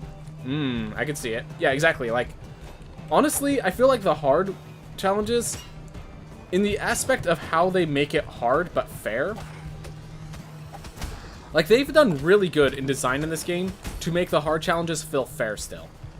And hard but fair is one of the most enjoyable themes, because you feel like you can overcome it, and when you overcome it, you get the extra rush of adrenaline of, like, all the tries you had to do to get there.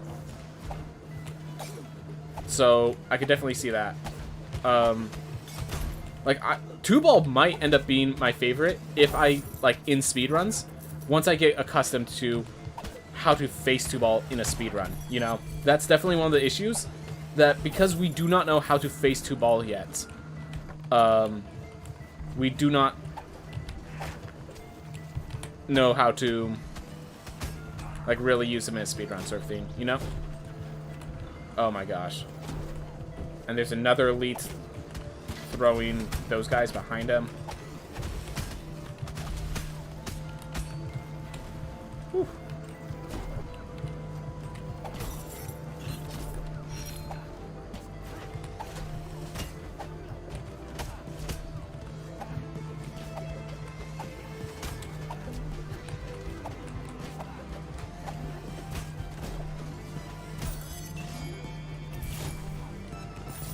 There we go. What's your thoughts on 2-ball? I feel I definitely need to learn 2-Ball more before I can give, like, real solid thoughts on him. But my thoughts right now are it's an appropriate fight. It's not as, ads heavy as I was worried it might be, but it's still pretty, like, dealing with the ads is definitely the question of whether or not the early game is going to work or not. As for, I will state that I think that the second phase and the third phase should be kind of swapped slightly.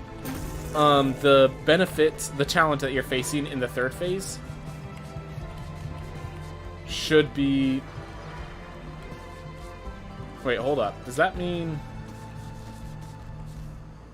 Okay. There it is. We have the memories in here as well. Okay, so we could get to the memories as well in here. That's good to know. So yeah, 2-Ball, I do like the route they were going with. Very minor error in, like, the second phase, or phase 2 is much harder of an improvement than phase 3, but I'm not sure if that, like, that could be intentional as far as I know. But other than that, like, I like the concept of the boss. I like the story of the boss. Like, they know how to do good on these. Let me just put it that way. They know how to make sure these go well. The ads are so stupid. I definitely, right now, I agree with you. I'm going to give it until I actually face the fight a good dozen or so times at low level and have, like, the opportunity to have experience in that fight before I just declare the ads bad, you know? Give it the opportunity to prove me wrong.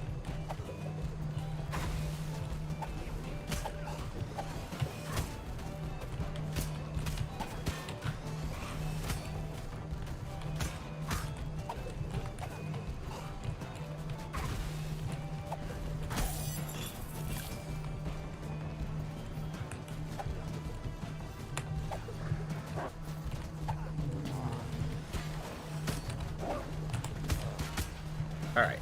I need to get out of here. Oof.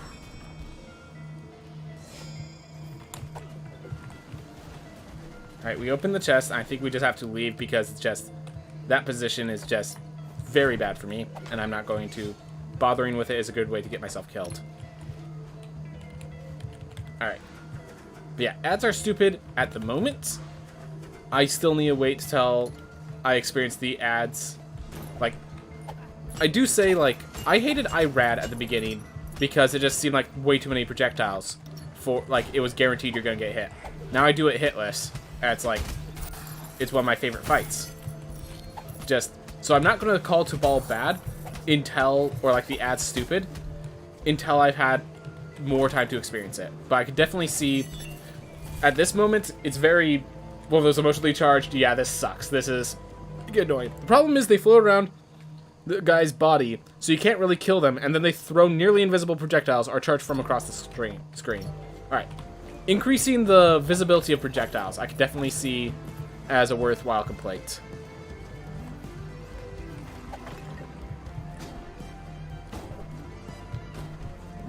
There.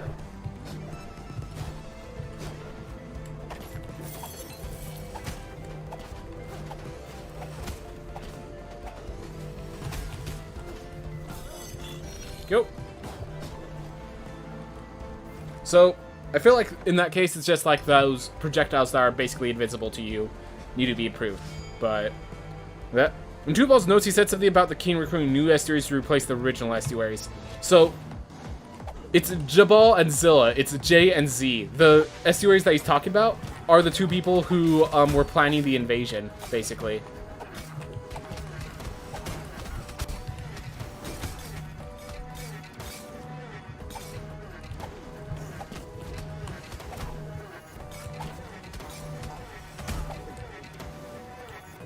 Oof. Entry Preventry is the best enemy name. I can see it. I can see it. Alright. Trigger this now. Okay, I guess we're just gonna deal with the shieldies.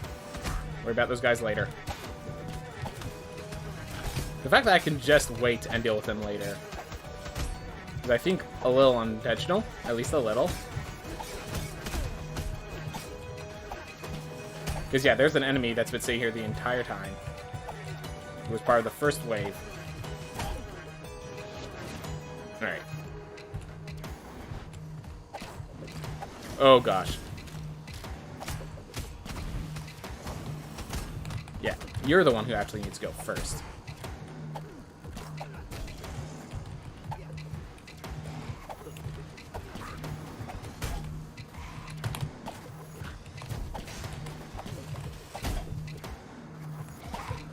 Alright, you can do that.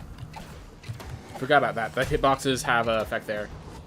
There's no way to tell where the hammers are going to summon a random circle, at least with the invisible daggers. They have to come from the dagger's main body to fly at you. I mean, I think this is just a theme of they need to work on their vision showing, because I will say I can see that I'm able to see the hammers, and when I know I'm looking for it, I can see the daggers. But if it has, like, visibility issues, and you are not the only one to claim this issue, so I think they do need to make the visibility a bit stronger with those, for the sake of others. I will admit, I have not been feeling that issue myself. He also said one of the false estuaries was killed by an assassin. Oh, right! He did say that there was an estuary killed by the assassin. Like, I always just thought that what he was talking about was Zilla dying to Enoch. But if you're right, he said it was killed by an assassin.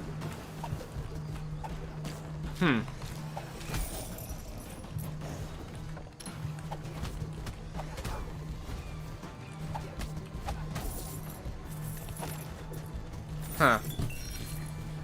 That's a lot of story we're going to need to take in. Because then who was the estuary that was killed by an assassin? Like, we don't even know their name. I'm going to make a shot. It's Jubal and Jabal. And they just didn't want to, confuse people with that. So they just didn't name him. Because if they have all their names based on the story of Cain. Yeah. Jabal and Jubal. I was like, J is either Jabal or Jubal. I don't know which one. And it's like, it's one of those things of, it's kind of insignificant, but good to know. And it's probably just, they were like, okay, we need to use all these names. We'll make Jubal and Jabal. One of them's dead, and then we just don't name him.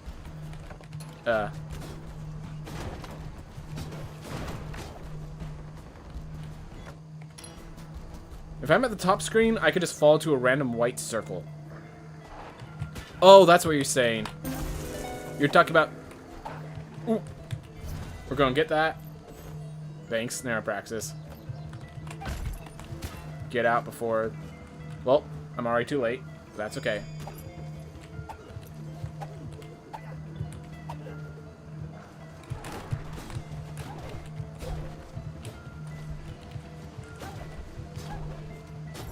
Oof. Alright, well... Like, definitely I will state that they could do better in the visual department. I'm just not going to say it's a bad fight or that the ads suck until I have more time experiencing it. Okay, that's all I'm going to say. I'm willing to respect your opinion and that there's probably a good place for it. Just, I'm not going to agree with opinion until I have the opportunity to really play with it.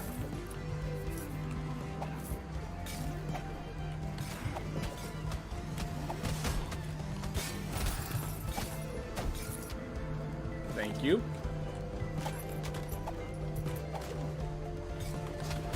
Oh. Timed that incorrectly. I was supposed to dash, then... I was supposed to hit, then dash. Awesome. Maximum soup.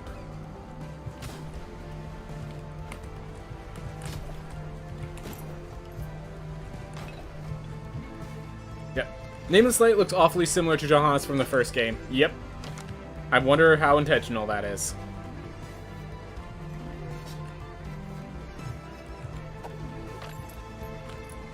Honestly, I would not be too terribly disappointed if Johannes was a secret boss in this game. I'm not sure how other people would feel, though.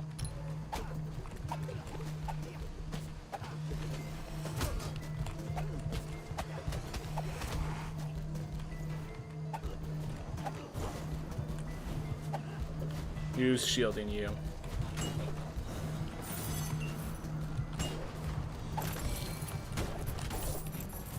Okay, wait, who's shielding them? Because it's over on this side. Ah, there they are.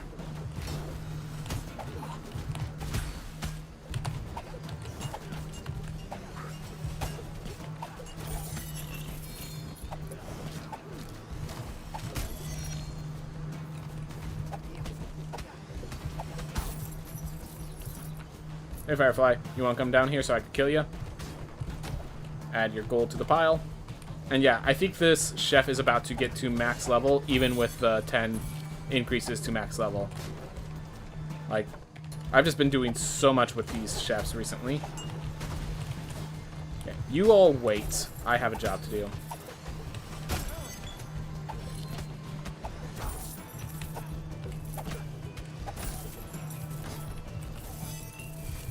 Whew. We're hanging up to 1,000,000, everyone. I just hope they don't make the final boss easy like the fountain. I'm sorry, I've speedrun that game. I'm just like, easy like the fountain? So I'm just like thinking of, fountain is not easy when level 10. But then I realized, oh right, because, yeah, I remember facing the fountain back on my first playthrough. I think, yeah, I think the fountain was taken care of before the, yeah, I could see the fountain being easy. Definitely want the final boss. Like, I feel like, how to explain it? The quality of the final boss in the first game has been the quality of like the weakest of the bosses in this game. So I'm pretty confident that they'll do it justice.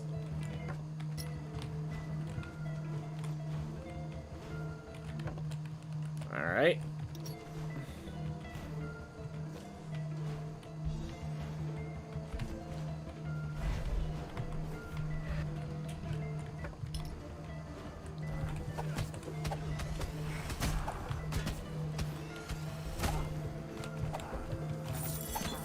I have a feeling this life's going to die at the Sun Tower. Just a hunch. We'll grab that so that if we get sparkling water. Oh! Wargs.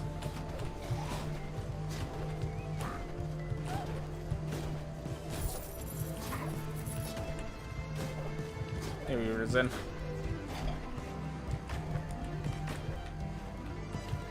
Right there. And here. So you can tell they changed it so there's a bit of light coming off the ground where they're about to come out.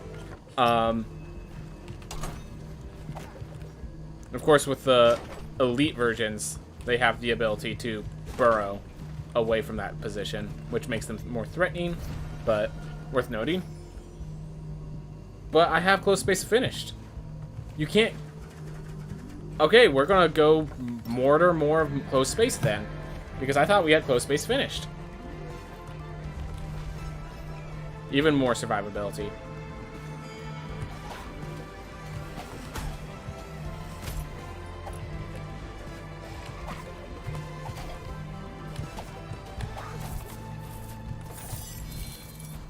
Ooh. I'm just imagining the king putting the sign in front of the door like, alright, sorry, they're coming to attack, we're not ready yet! Alright, I have a plan. You're gonna stop them with a sign? Look, man, we are out of options. But they seem like genuinely nice people. I really want to speedrun through all of Shovel Knight games to get the achievement for it, but when my current time on each playthrough is roughly 7 to 8 hours, I need a lot of practice. I just don't have enough patience to do so. Yep. If you can't enjoy speedrunning it, like, I would say speedrun it once. If you really do not enjoy it, don't go back. Like, definitely you'll find that there's a lot more to love than expected in a game when you speedrun it, but you gotta speedrun it because you love it, you know?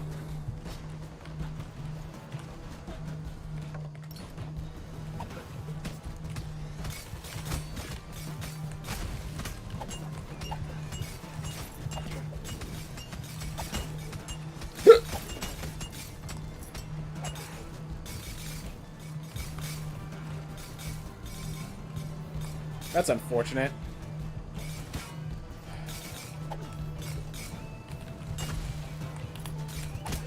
The one that can actually take damage. Let's kill. There we are.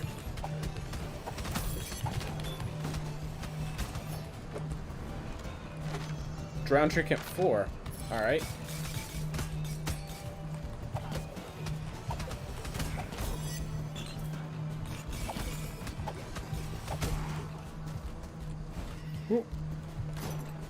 Emotional connection proved.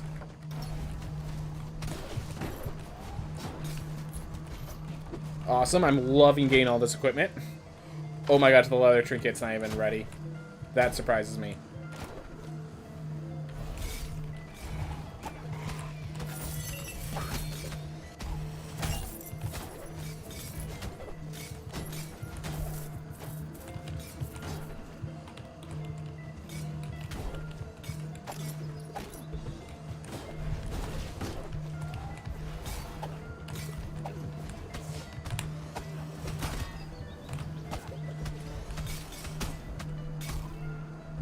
We're gonna leave this room for now. Sorry, but this talent is kind of important to me right now. Definitely a nice talent to gain, but not right now. And I may have lost out on my meat triggers thanks to that, but oh well.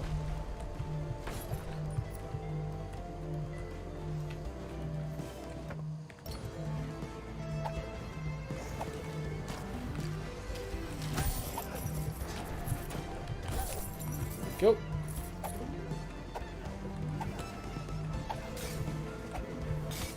Arc right around it twice.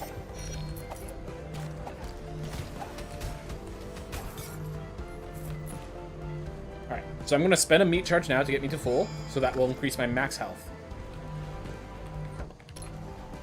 Yo, how's it going? Alright, 4 meat charges. So I need 2 more Themes of Meats, and then the problem solves itself. Alright.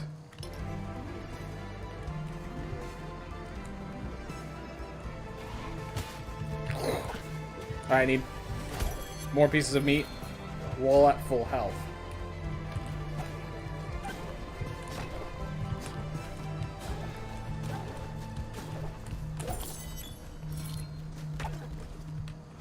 Apparently it dropped meat and I triggered it to a... Alright.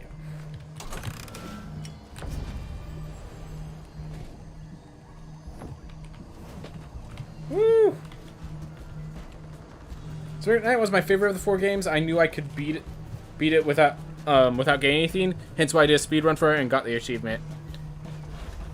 Collecting all 3 lilies does absolutely nothing. I just did that for the sake of it. Awesome. Alright, 1 more meat. And we got it. Just gotta not get hit or be at full health when I get the meats.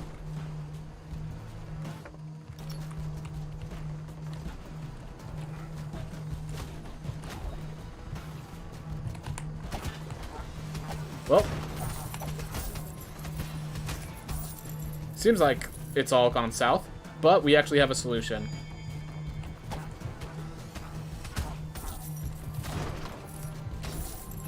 So I can use 2 meat charges.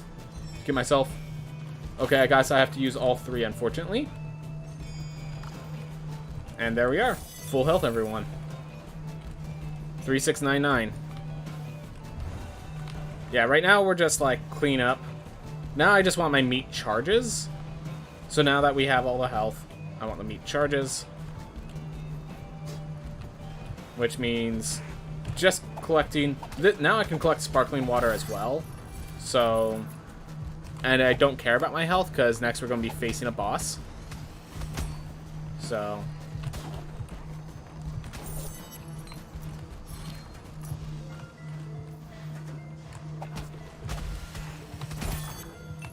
The explosion caused it to unfreeze right as I was dashing through the frozen body.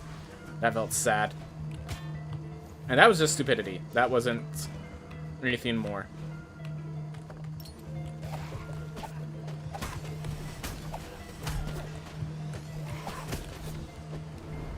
been liking all these silver chests, helping me get my blueprints.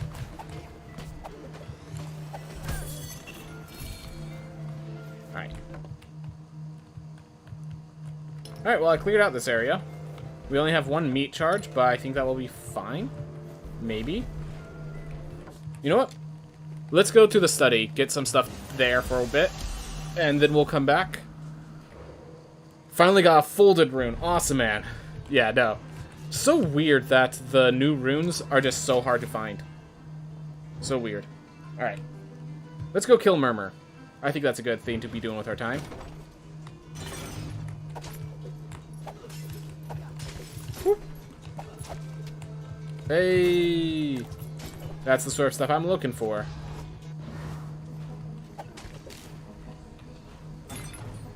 Alright.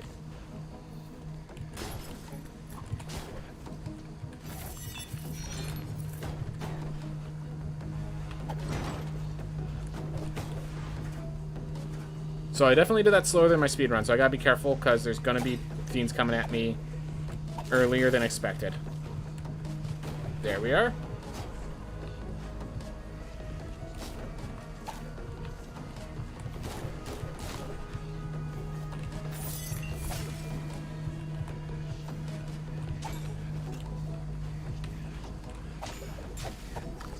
There we are. Max soup, everyone.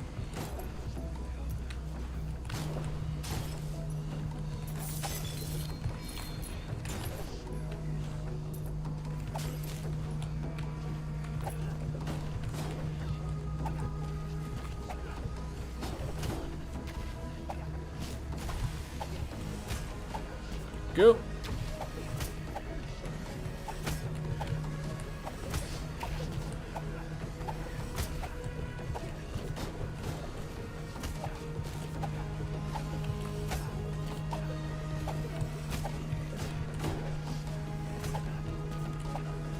Simply simple. Calling them meat charges is a tad confusing since blue potions also charge the stew. Fair enough. But you have to take a talent to make it so the blue potions also charge the stew. Alright. Well, we get a full health recharge once we go to Nama, so I'm wondering if I want to go find Gone Heads first. Yeah, let's find Gone Heads. Whether or not we fight him really depends on our health once we found them, but definitely want to find them right now. That sounds like a good use of my time.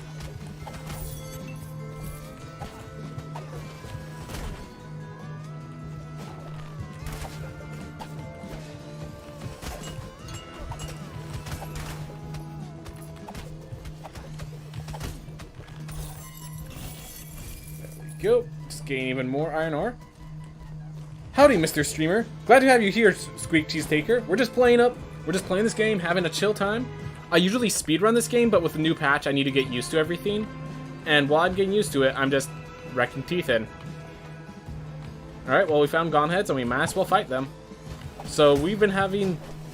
So if there's anything that this patch has taught me, it's that this new, because of the Artisan buff, this special heirloom is extremely powerful. So I've just been destroying things with it. So yeah, my current armor set is basically...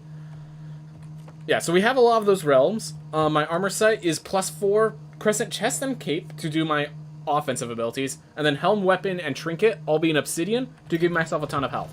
I am half the level of my opponents, but it really doesn't matter when I have this much damage up. When I know the enemies well enough that they're not really a threat. I say as I take damage that I shouldn't. Oof.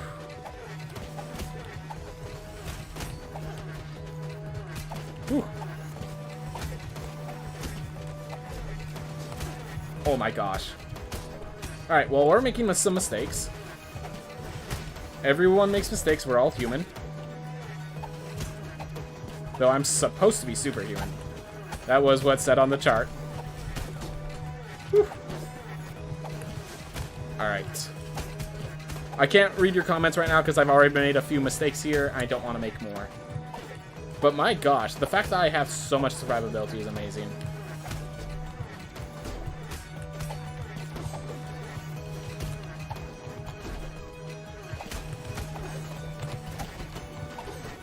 There we go. There's one gone head. And with one gone head, we should be good. Alright. That's certainly a lot of HP. Yep. You say with a kappa, as in, like... I get that you probably have more HP than me. You probably... I'm sure people are of higher level have a lot more HP.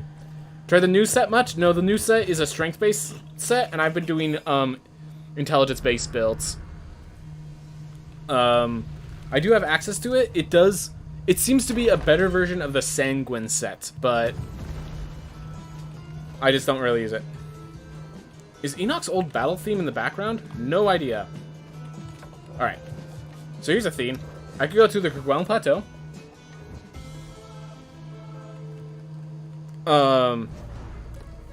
So, here, just so you know, Squeak Cheesetaker, we are going to be facing Lamech, or, Nama Prime here. Obsidian seems good. Yes, Obsidian. So I have a plus 100 Unity, which means my, Vitality gets an additional 20% buff. So, as you can see, I have 271 Vitality compared to my 70 Strength. So, quite notably durable. Don't have more. I've never seen more than 2k, especially on Chef. Obsidian seems good, but yeah. Alright.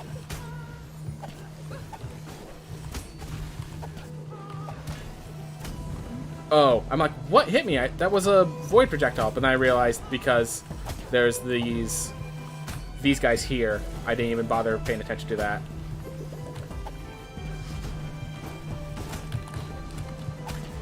Oh my gosh. So I have a theme so that traps actually deal more damage. So this is a horrible... I've been doing horribly here, because traps deal probably more damage than a Maw right now. So this is just me performing... Like, that was a bad start. A bad start. Now, I have no spell to really help me out. This spell is more for dealing with hordes than dealing with bosses. But nonetheless, this has been unacceptable from me. Time to shape up.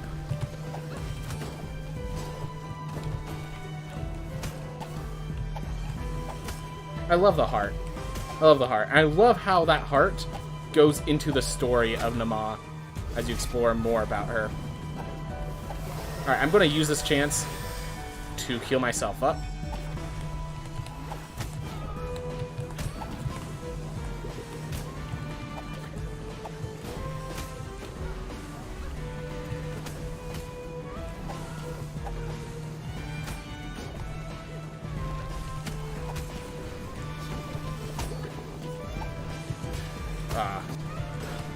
Those two splitting was not good for me. Anyways, we have no more healing. I used all my charges to keep myself safe.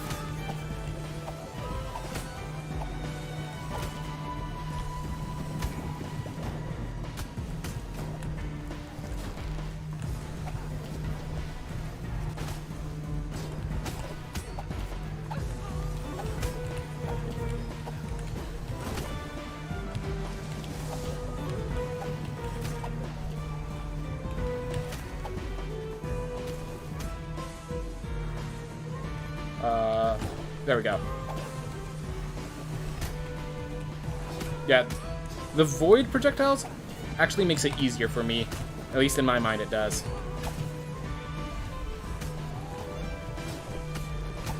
There we go. That's the boss.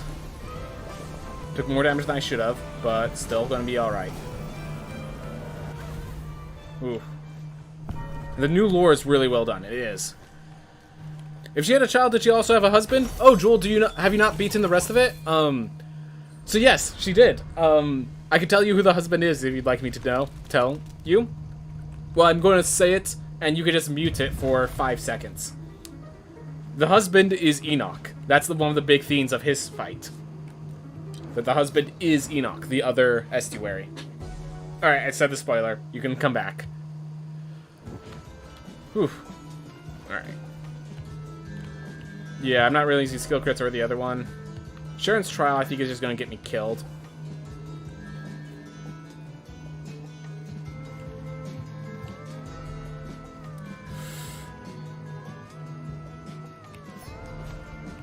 We're gonna go a little lower on resolve than I appreciate, but...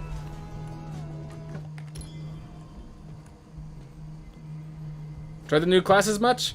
Yet, not Ronin as much as I want to, but I have tried, the Bard quite a bit.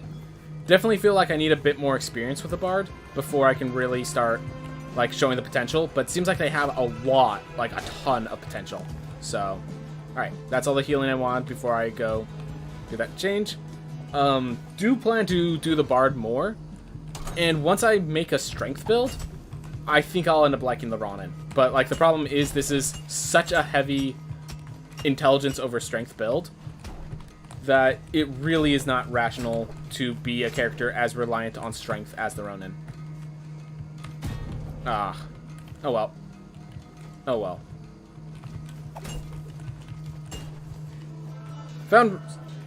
Yeah. Bard's got very high skill cap. Ronin is super good. Yeah. If you go full strength, I've watched people that go full strength and just, like, they're one-shotting things with the Ronin, and, like, when you have that long-range one-shotting attack, like, that seems amazing, but I don't have that long-range one-shotting attack. I have a long-range pecker that's not dealing too much damage. Because Ronin has no connection to intelligence, it does not work for the set I've been using. There we go.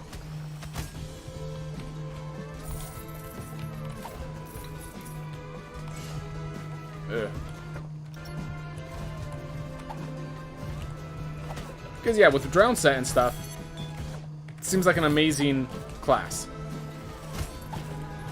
Thing is, the Bard, maybe it's just because I'm an intelligence build and the Bard queues off on intelligence in a lot of ways I didn't realize.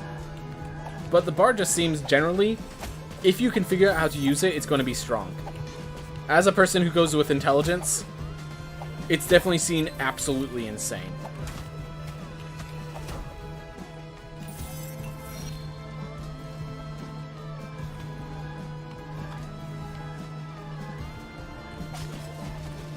Oh, didn't even realize there was a Doomfist there. Didn't punish me, though. So, thought about starting a new save and going int. Seems fun.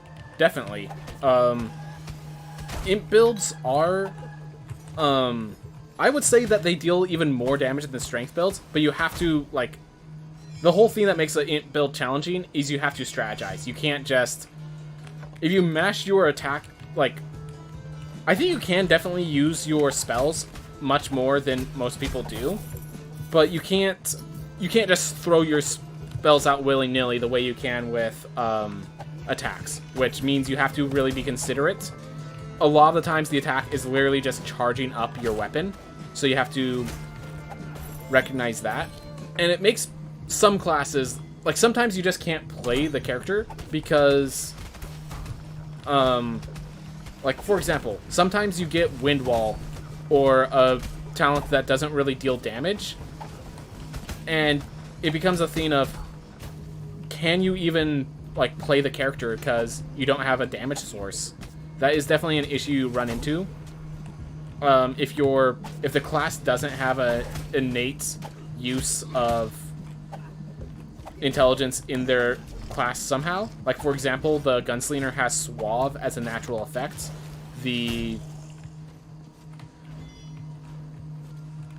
For example, the Barbarian is the perfect example because the Barbarian doesn't have a good way to even recover mana because its Spin to Win does not give even a single point of mana, which means that when you play the Barbarian, you really are just cutting yourself off from so many resources. Like, I don't know how you're supposed to deal damage with a Barbarian when you can't rely on your weapon for damage output. You do not gain spells fast enough. Alright, I just need to kill one of them.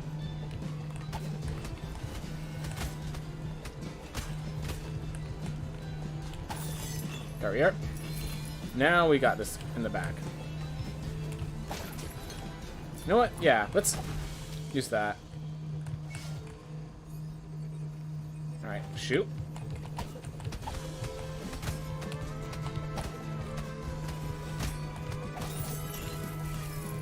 There we go. didn't even take damage, so saving that meat wasn't even necessary. Do you mostly play Gunslinger, Bard, Chef, and Mage then? Chef has been amazing, so I've been playing a lot of Chef. I've actually been playing a lot of Knight. Knight has really fast recovery with its attacks. But yeah, a lot of the... Yeah, I've definitely been doing more of the intelligence-based classes. Not as much Mage as you might think.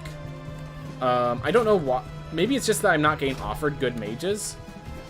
Like, I feel like I haven't been offered mage very often. But... Yep. Knight is so good, he was my first full clear this path. Yeah. So, in addition, Knight is a class that everyone has experience with. And as someone who speedruns, I have to constantly use the Knight for my speedrun stuff. So... That is a lot of resolve. I'm going to leave that there for now. Good at crits, nice... Yeah, good attacks, nice crit condition, and effectively a parry. Yep. As a speedrunner, you have to get very used to the Knight. And the shield bash, once you can do that precisely, it's just broken. It's just flat out broken. Not even...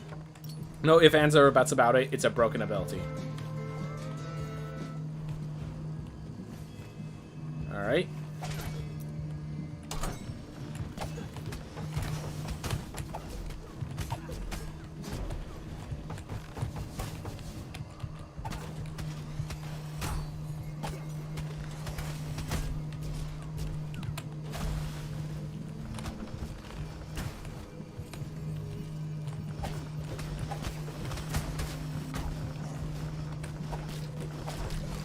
Yep. Easy enough. And so the funny thing is, the Knights, so I'm not sure if you know this, but the reason that the Knights Shield Bash got nerfed in the first place is because we were over abusing it as speedrunners, and it's still one of the most powerful talents to this date, even with the nerfs they had to do.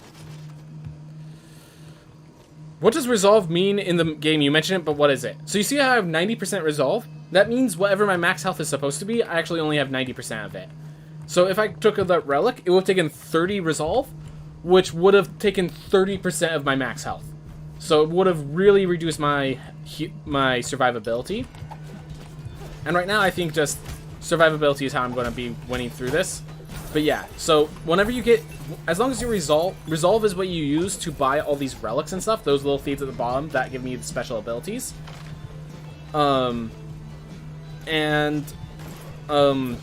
It costs, once your resolve goes below 100, it starts costing you max health. So that's why I don't use it too often. Yeah. Gunslinger got buffed quite a bit in this patch. Find him good now? Yes, me too. Me too. I'm going to do something a little ridiculous. I'm going to start claiming the Sun Tower and use the fact that I fully heal when I face Enoch as hopefully my means to get to Irad and take care of that. Because the Sun Tower is the most dangerous part of my speedruns, so I have to assume it's the most dangerous part here as well.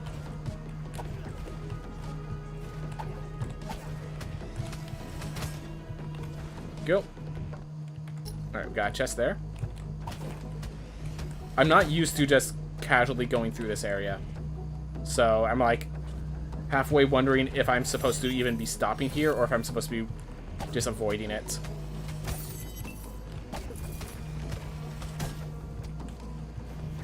Alright, we have a bunch of meat down here. If we have problems while climbing, we can come back down to get 3 charges of meat.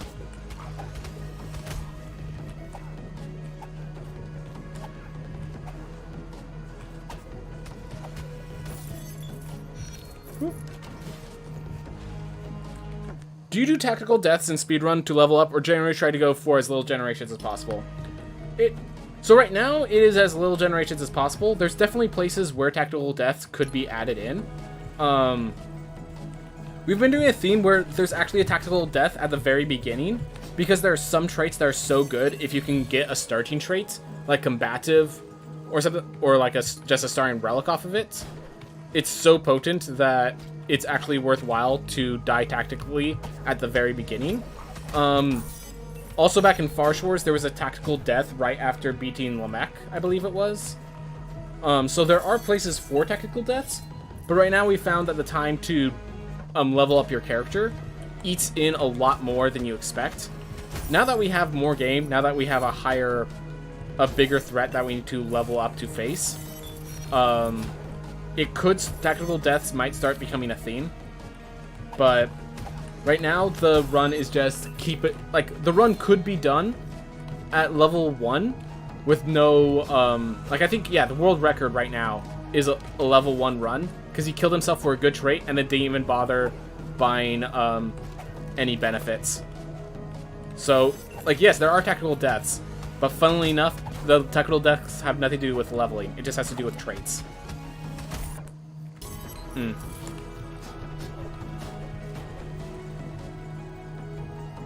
By the way, I just got to 1 million. I got to 1 million gold. I don't know how long ago that was, but that, I think, is my first time getting to 1 million gold.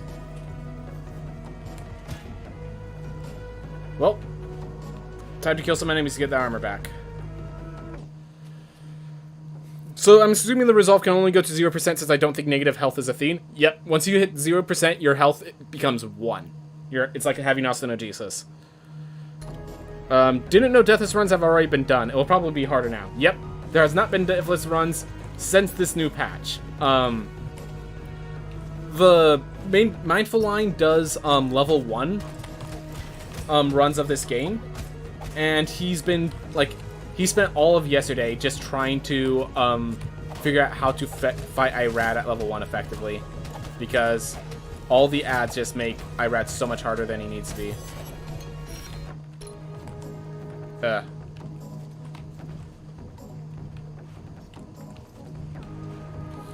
I want to get my charges, and then I want to go into that room.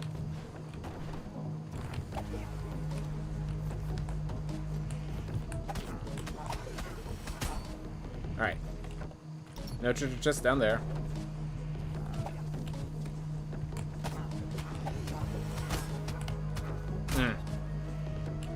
You know what? I'm gonna go back inside, up, to try to find... Woo! Just gotta be careful where they spawn. Alright, so I need to kill one more.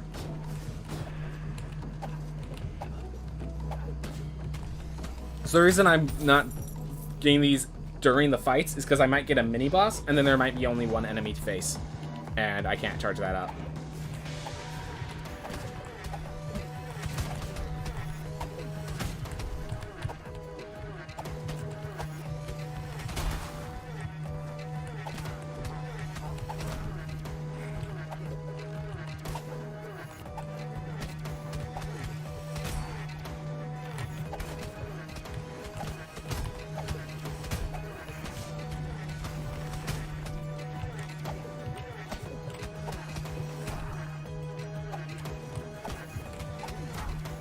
Alright.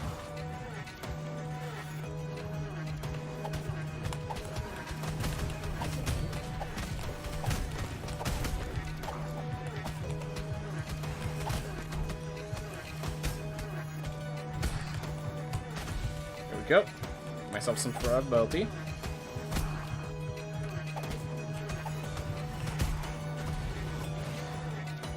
Whew.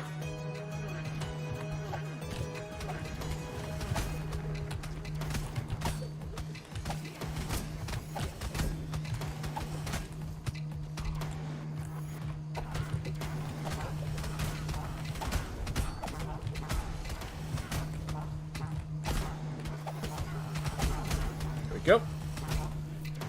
Whew.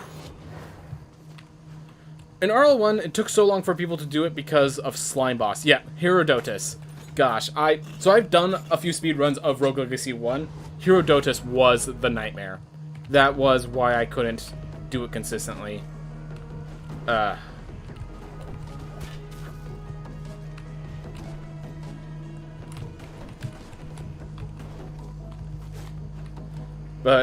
yeah, 2-ball, I will say this much. I was really worried 2-ball whatever Tubal was going to be, that was going to be worse than Herodotus.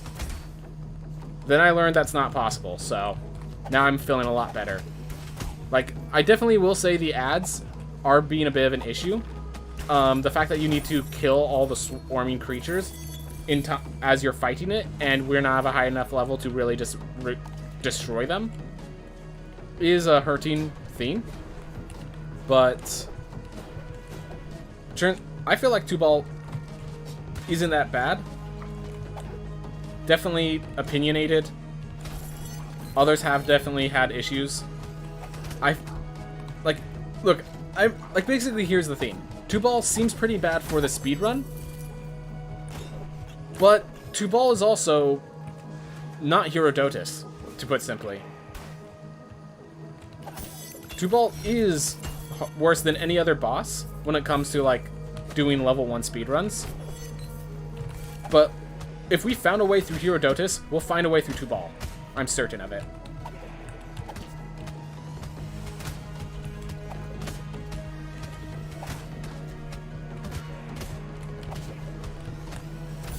Alright.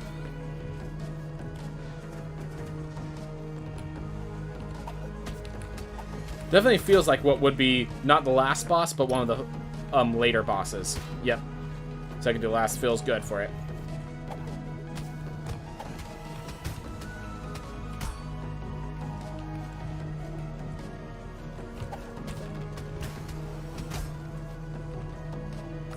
I was trying to eat that before the meat landed in there and got teleported to me. Oh well. We lost the meat charge for nothing.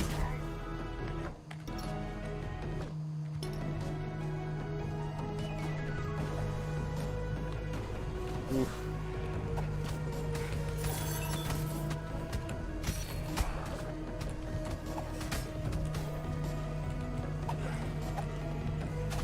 Do that. Whew.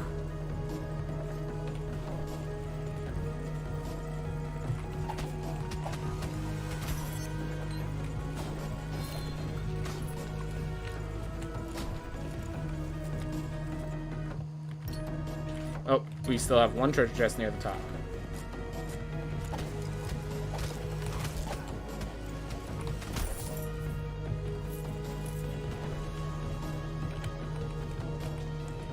Alright.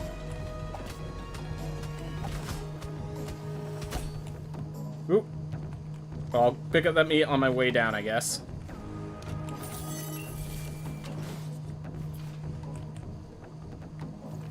Aha!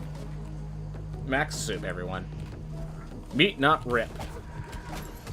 The chicken that was killed for it is rip, but meat itself is not rip. Whew.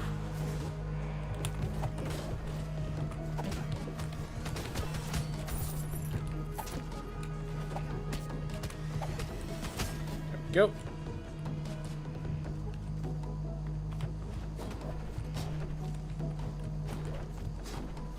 I have to farm fairy chests a bit more than I usually do. As in, I actually have to go enter fairy chest rooms when I can. There we are. Alright, but if a vegan chef can still drink stew, what is it actually made of? Interesting question. That is actually a valid criticism of the vegans' dietary habits. If meat is literally trying to kill them, maybe it's like how sparkling water can charge up stew. The meat charges stew, like the bone itself is used, but not the meat. Like it's one of those flavoring, like bone broth, how it uses the bone to flavor, but not to actually eat. It might be something like that. Which still, a vegan not eating the meat, but getting close to eating it, is concerning in its own right. Alright. Well. We made it all the way up the tower. Something that, when I'm doing speedruns, is a lot harder. Didn't realize it'd be this easy. Though it might have something to do with just this class and weapon combo being absolutely amazing. Yeah, in case you're wondering, because they changed the passive of the chef to artisan, this ladle is a broken weapon. Alright. I must go now, so have a good game session. Thank you very much for coming by, Joel Takai. Thank you very much for coming by. Alright. Let's see if we can beat Enoch Prime. We have all the survivability. We can take one hit without taking damage. We have 3,500 health. We have a special theme so that we can sometimes survive the final hit. We lack a good spell, but that's it for where we're lacking. Which, who needs a good spell when you have a ladle?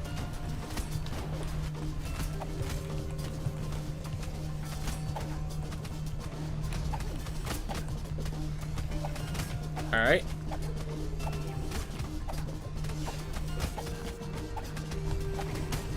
Yeah. That's usually the safe attack, where it's just like, okay, time to pile on damage. Now it's actually the time to start worrying about projectiles coming at you. Yeah, I like the passives, but I feel like the chef's passive, they might have gone a little too strong for it. Like, it's an Amaterasu Sun for free.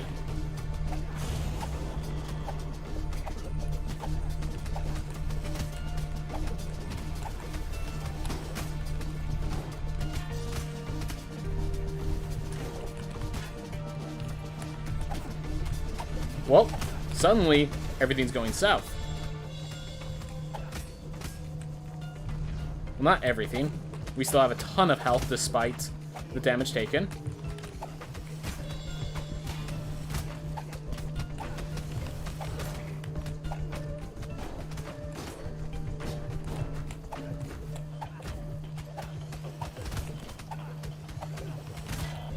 Oh my gosh. Oh my gosh. Are you kidding me? I can't believe I got hit so many times in a row. Okay. These things can still hit me. Be cautious. Alright, time to use every single meat. That was pathetic. That was a pathetic phase 2.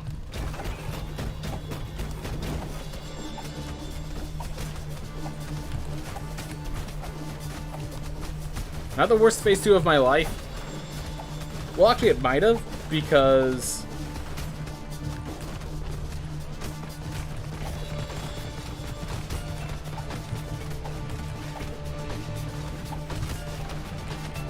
so one of the things worth noting is they increased the jump height of his jumps, so you can actually go under him while still jumping. So, oh my gosh, didn't go high enough though.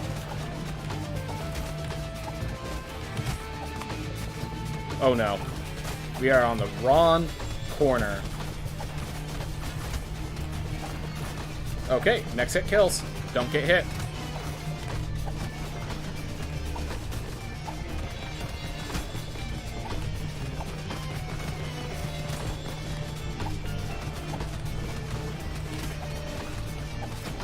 There we go.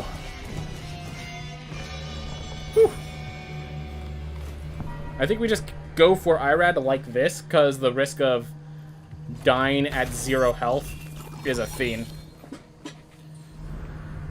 Ronin passive is also pretty good, yep. Ronin passive is plus 20% strength, I believe. Yeah. So if you have a strength-based build, Ronin is insane. That's why I've been told that if you actually have a strength-based build, Ronin is insane. Most other passives that aren't that insane on other weapons, it's mostly just Chef. Are there any reworks that you don't like? Yeah, no, so I was playing the beta patch back before this patch came out, and the one rework I didn't like was the hammers having the circle where they can target you instead of just themselves. And, what happened is they reworked it. Before this patch came live, they made it much smaller, so you can actually, if they target you, you can actually escape the location you're in. Instead of just, if you're in a bad spot, get wrecked. Because you can't leave. Isn't the Gunslinger basically the same passive, but for intelligence? I guess Suave is a plus 15%. Add 15% of your intelligence to the weapon. So yeah, I guess. No, I think it's debatable. Debatable.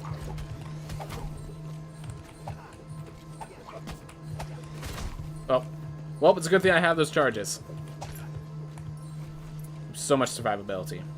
Again, if we face a mini-boss, I want to get healing from actually facing enemies.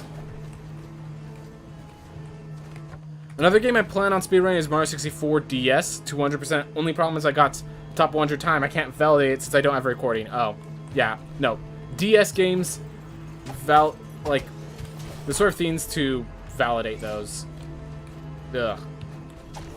So in case you're wondering, you need like a specific capture card to capture specific games. And the DS one, they stopped, like, Nintendo itself never created them. And so a third-party company had to do it, and that third-party company went out of business. So now, if you either need that 3DS, or you need to, like, buy it off of someone, which... Buy off of someone has the problem that they can raise the price however much they want, and there's nothing you can do about it. Alright, if I manage to not use any meats during this fight, and keeping the Colis Shell charged at the end, then I have access to just facing Irad after this, which will be the final boss for this playthrough. And if I can pull it off, would mean that this character has beaten every boss except Lamech Prime.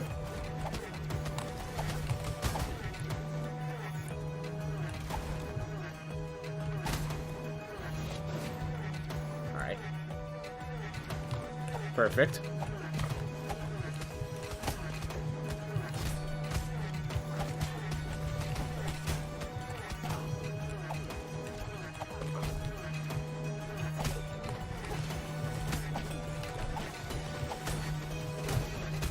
Alright, just need to get a 6th charge and then not lose it. There we are. Alright, we are ready for Irad. How come you have a decent amount of vampirism? All runes, correct. It is all runes. Alright, I'm just going to return to main menu as the way to teleport over to Irad because it's just faster than backtracking all the way. But yeah, also Soul Steal is intelligence-based, so there is a rune that increases your life gain that's not based off of life. Oof.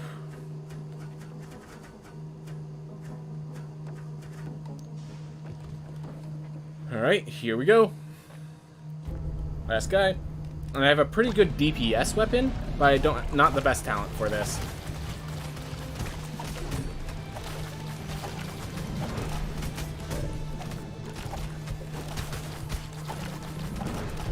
Yeah, my talent and spell are not the best, but everything else is solid.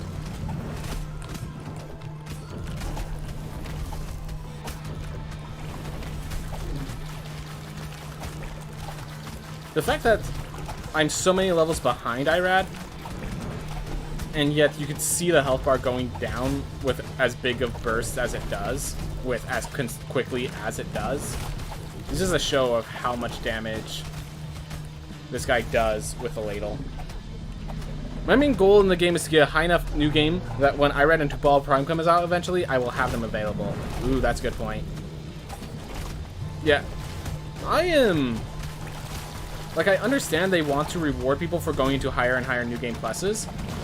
I disagree with the idea of having the Prime bosses be locked by New Game Plus. I'm on the grounds that they should just be locked by completing their challenge of figuring out their insight. Like the plus 15% damage bonus. I think that should be the unlock trigger, not the New Game Plus level. Like, if they want to put themselves in a really hard fight, they know what they're doing. But, like, they shouldn't have to beat the game 4 times to face one new boss, you know? The story shouldn't wait till New Game Plus 7, sort of thing.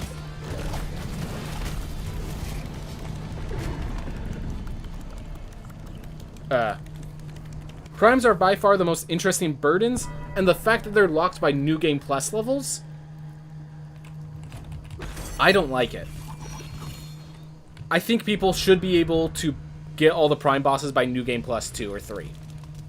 Like, but right now it's 1, 2, 3, 4, 5, 6. 1, 2, 3. So you need to get +1, +2, +3, +4, +5, +6. You need to go all the way to New Game Plus 7 to get to the Prime bosses. To beat all the Prime bosses, to just for one more boss, you have to beat the entire game. And I don't feel good about that. I don't feel good about that.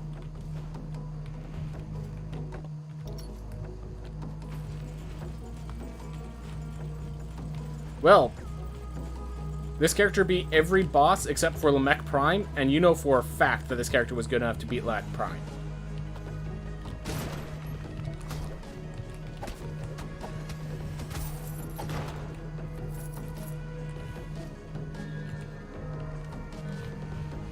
Oof. But yeah, Primes are by far the coolest theme with the burden system, that you could unlock new bosses like that. And I understand it's the reward for going to New Game Pluses.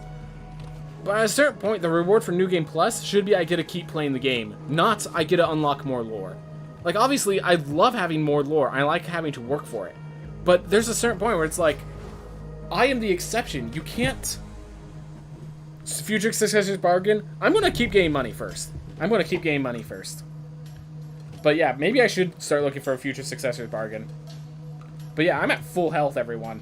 I'm not going to be killing myself just yet.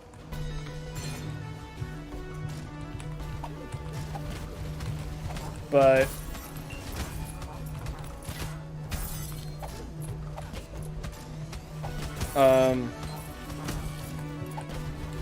what am I saying?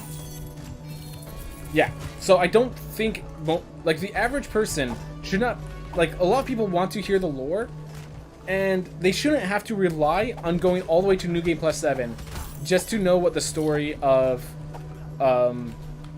like, certain characters is, you know?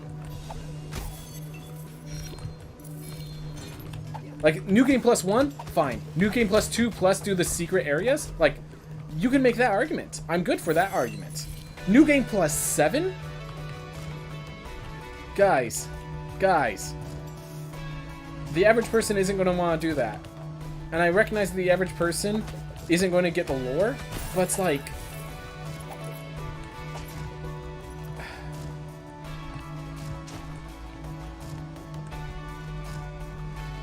Ooh, got a Hyperion's Ring and Lachesis Measure. Never gonna die. Alright.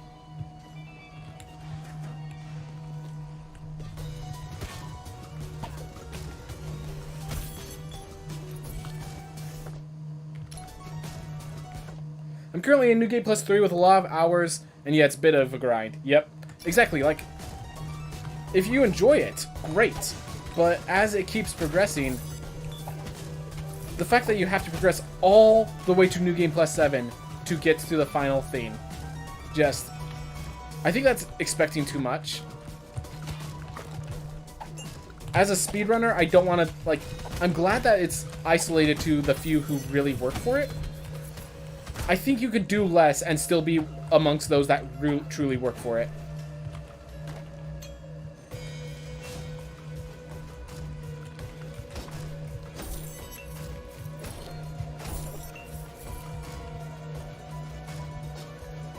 Oof.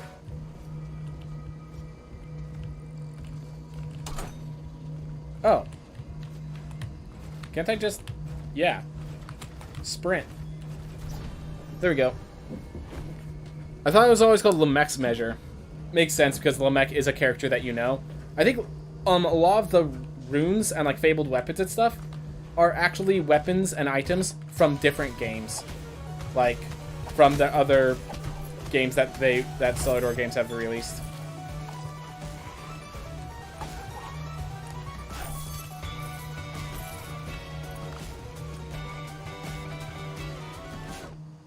Oh, there's still a dot.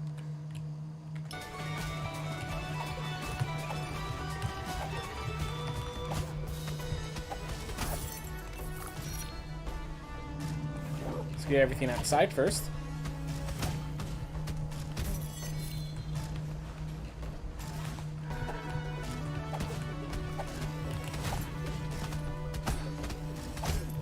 Alright, cool. Jeez. Not as friendly of a room as I thought it was going to be. Whenever I see wargs, my ladle gets antsy. Alright, one more over there.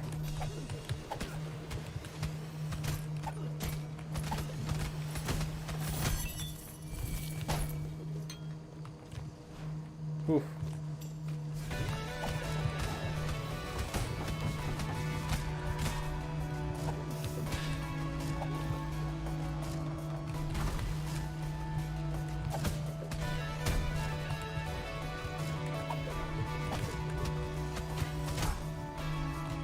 Ugh. Doggies are honestly one of the most difficult enemies in the game. Yep. Like, that's been its way since they were introduced in Far Shore's update. Arguably, it's been that way since they were introduced in Rogue Legacy 1. Alright, so awesome theme. This room always has a meat lantern. Always has a meat lantern.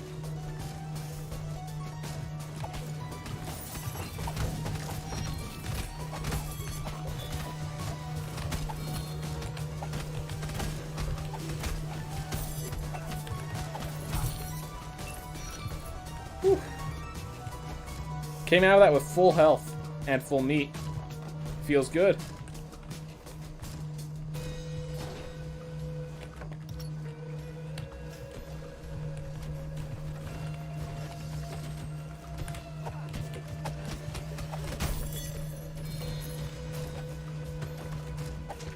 Alright, we're just gonna set that off and you're dead. As for you, there we go. I even knew that spike trap was there.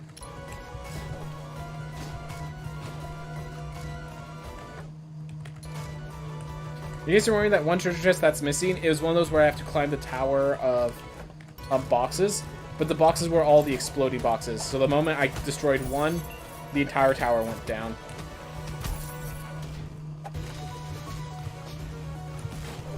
Ooh.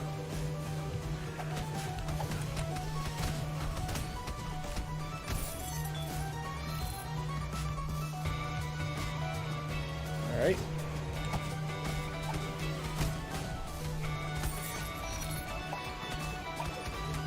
But yeah, I think we're just about full clear with this character, because why not? I do believe there was, what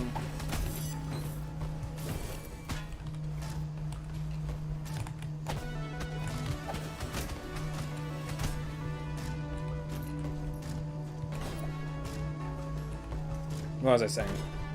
There is one bargain that, one of those trade your soul for 30% gold gain bargains. I think I do have one somewhere. I just don't remember where. Maybe in the Kerguelen Plateau? Who knows? The thing is, we're not heading off to New Game Plus 9 yet. I have to do some things with the dragon. So... Alright. We have a path down there. Alright. The Shovel Knight's New Game Plus, you do it once and never again. And since it changes the gameplay features enough to feel unique compared to the main stories, but in the end, it's the same thing you've already done with a bit of spice added. Future bargain should bring you to 2 mil. I feel good about that. But I'm still maxing out. I'm maxing out. Because I have the opportunity. Thanks. Oof.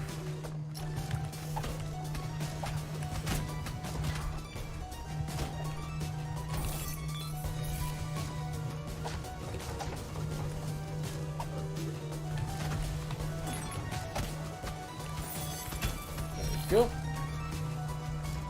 Not figured that stage thing yet. I'm usually pretty dumb with these. Yep. Yeah, no, it's just figuring this all out. Oh my gosh. There we go. Thanks.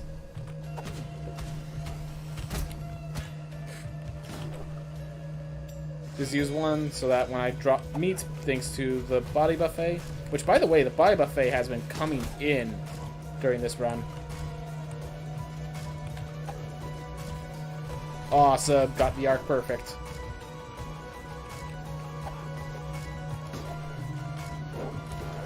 Alright, Warg.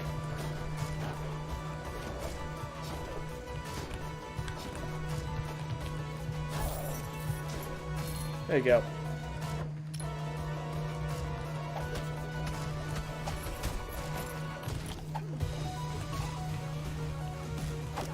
Use that.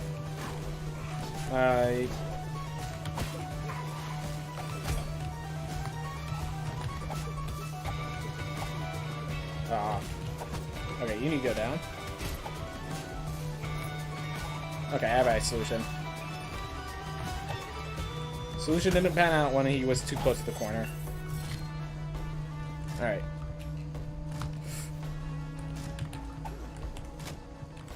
Let's see.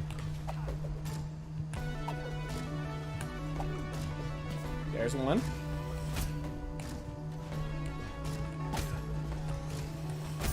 Whew. Find the routine. It's hard talking about New Game Plus Shovel Knight without actually spoiling what changes, so I'm gonna be honest, I'm not sure I'm gonna be how much New Game Plus I'm gonna be doing with Shovel Knight. I think I got my fill for Shovel Knight, man. Like, I still have like a Dark Souls playthrough I need to get back to, and well, of course this. I need to start doing these speedruns once more. Like, I'm sorry to tell you this, but I think I got my fill. Worgen Florgans are a theme of nightmares. Yeah. Definitely. They're also the themes that turn boys into men. I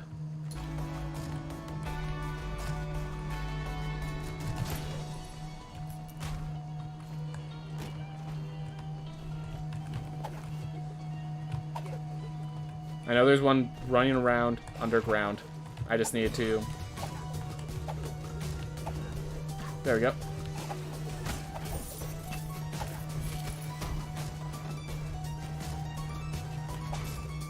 Alright. Entry of entry, once again, best enemy name. Not gonna deny that. Darn good name, if I may add. There we go. Gotta make sure they don't teleport him in the face.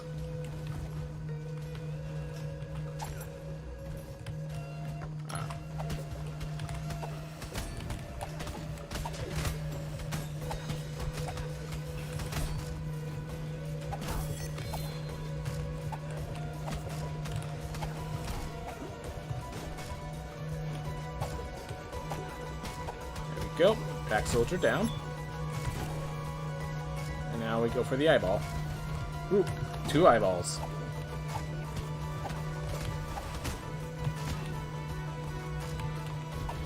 Enough enemies in this room that I've recharged my Coleus shell in that time. Impressive, if I do say so myself. Ooh. Oh yeah, I have max sizing as a burden. So the world is 50% larger. My apologies. I guess that's something you didn't need to. That's fine, you don't have to return it, but if you have to do Spectre Knight is the one to return to first. Got it. I will state I might on my own time return to Keen Knight. I did have a lot of fun with that last one. I like strategy games, so Joust was fantastic for me.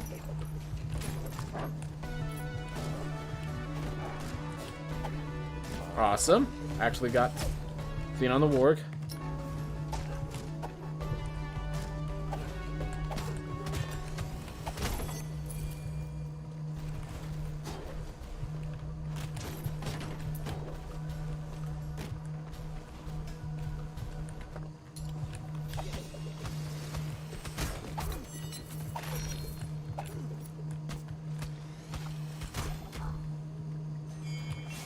There we go.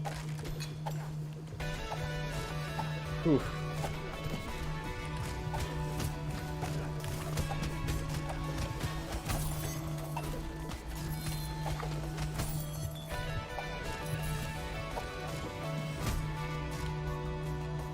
be right there. The Dark Souls trilogy has a neat story, but it's only told through item descriptions, some of which are only found in super secret areas or locked behind New Game Plus. Yep.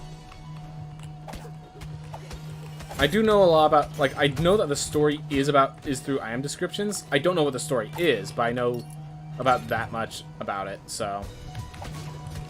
The problem is, is there like a place in the menu where you get item descriptions? Because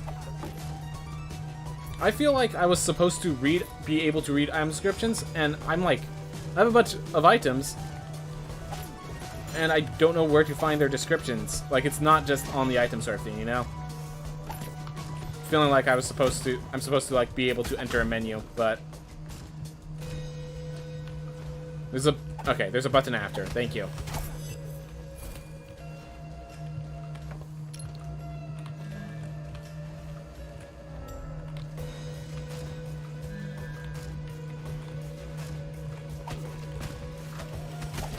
So yeah, I was re-rolling to see if I could get the bargain to trade my soul for more gold. Because yeah, once I'm done here, I think I am going to start looking for that, because there's a certain point where it's like, this character has lasted long enough. And we're not even done with this new game, because I still have something I need to do. And it requires multiple characters. So... And if I start up the next game, I think it resets. Or at the very least, I have to go kill Tubal again. So, because I want to talk to Mr. Dragon Guy, because T-Lore showed me that I could get 500 souls from him. So I intend to get 500 souls from Mr. Dragon Guy.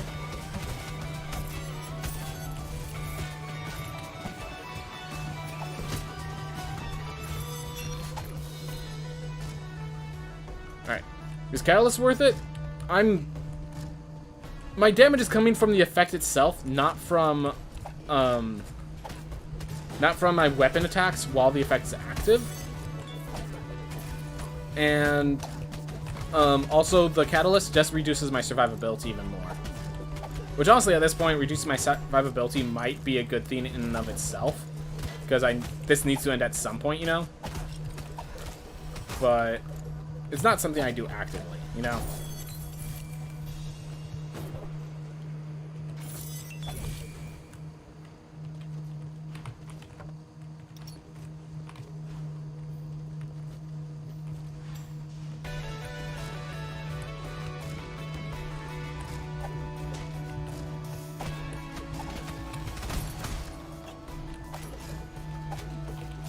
Alright. 500 whole souls? Yep.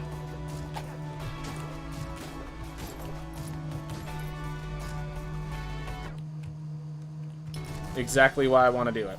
So yeah, you can talk to him the way you can talk to other characters. And one of the... Like, the way you can talk to the other characters over by the... over by the shores when you get a new character. And then eventually they'll tell their story and give you souls. The dragon does the same thing.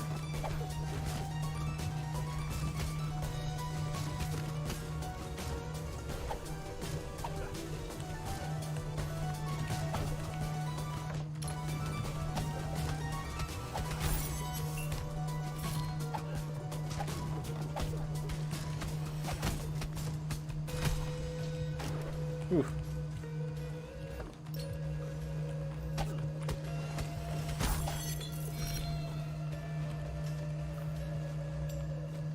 All right.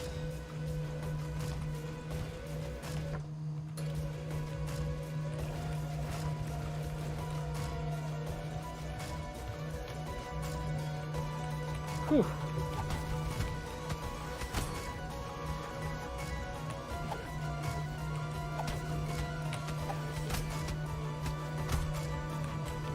Gotta be careful, because if they explode next to the tiles, they'll break the tiles. Like so.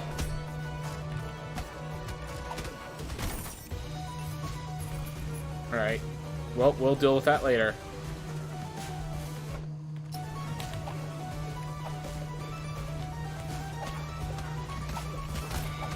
Just a sec. I'm gonna finish this area, and then I'm gonna respond to your question.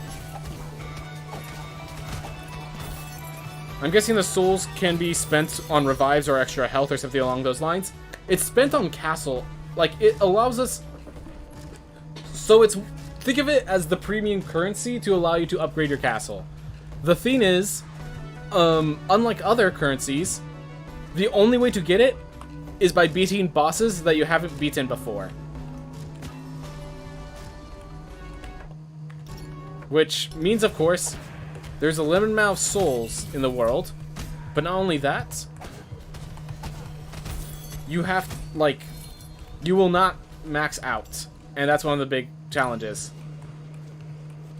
That there's still all these things, like, there's all these things you need to do to get enough souls. There is, yeah, and there is a soul shop item that you need 50 different purchases beforehand to unlock. And I don't know if anyone has seen that item yet. And there are people at New Game Plus 10, so they piqued my curiosity.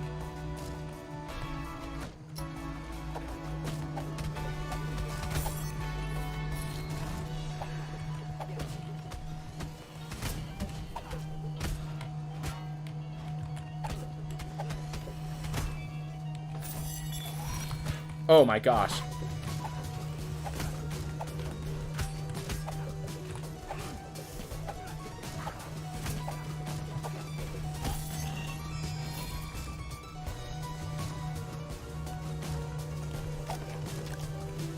Alright.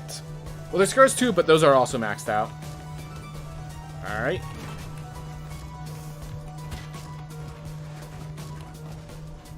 Yeah, the scars also have a max, but that is another way to gain souls. I do need to learn to do the Narrow Praxis scar, though. Narrow Praxis is a scar that I cannot do due to my control scheme. So I am going to have to do that one of these days. I'm going to have to get gold medal. I think I'm going to get the gold medal, and then I'm going to plug in a controller, get the gold medal, and then never touch it again. Alright. This time, I'll take the damage. I accept.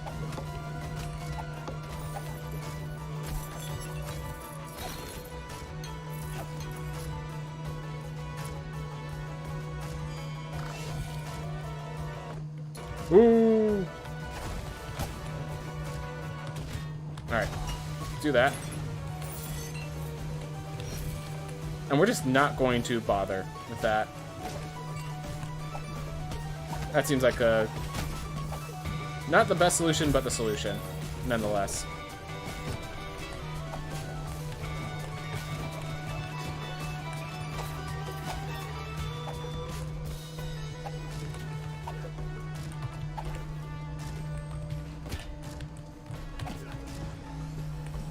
Go. Even dropped meat.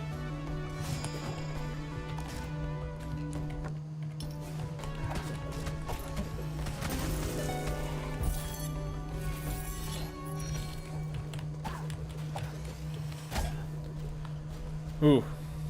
Peekaboo! Doug's has seen me playing with the... wherever... Yeah, I'm playing Rogue Legacy 2. This is the new patch. I've been exploring the new area, trying to just master it, clear out the entire area. It is a super area, and then I have a theme to increase its size by another 50%. So this area is... okay, hold up. I could use the mouse to scroll.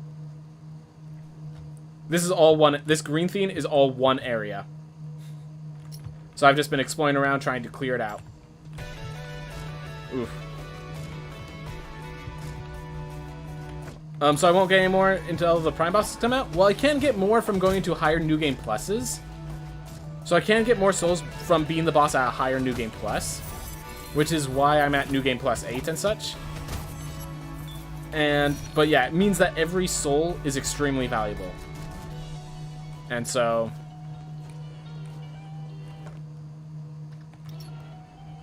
any tips for the True S3 and the Tiny... oh, the Close Space Scar. Like, not off the top of my head, no tips. Just... like, it's one of those... it's one of those that... I hate to say it because I got... like, basically because I got good, I don't really know what the difficulty is, other than I hear it's hard. Unfortunately. I'm trying to think of general advice. get good at kicking off of it, get good at dashing under it. Play a class you're confident in before you play a class that's like suggested for it. And, like, these are all just like very generic. I don't really have like, oh, this is how you do it. Follow this exact guide, you'll be fine. Like, I just kind of do. All right, need to go this way.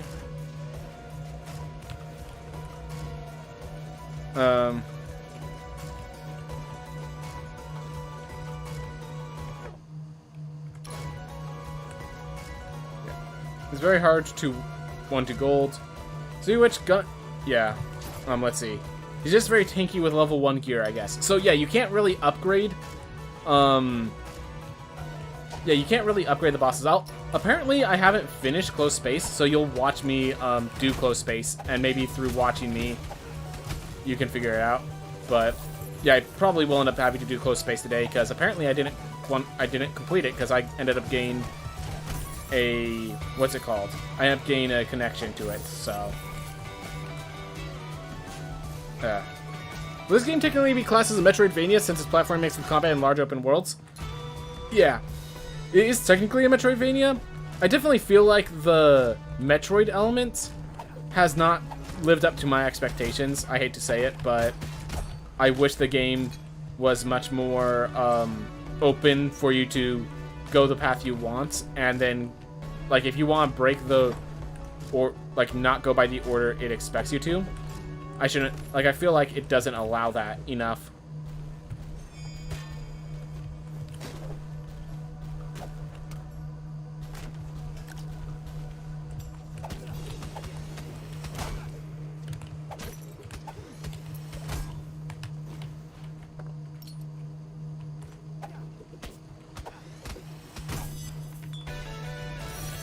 Well, even without the death theme, we are already at nearly 1,000,000 gold. Alright, well, we explored this area. We'll return to main menu to get out, and we'll head through the Kerguelen Plateau. The idea for... yeah, once this run's over, I'm probably going to leave. Makes sense. Yeah, no. This one run is going hours.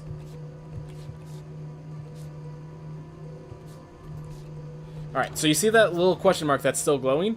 That might be our bargain to get ourselves the 2.5 mil and to just close this out, because while I could get more, we need to stop at some point. What am I doing? What I'm doing is I'm falling asleep at the wheel. Never mind. Another one right there.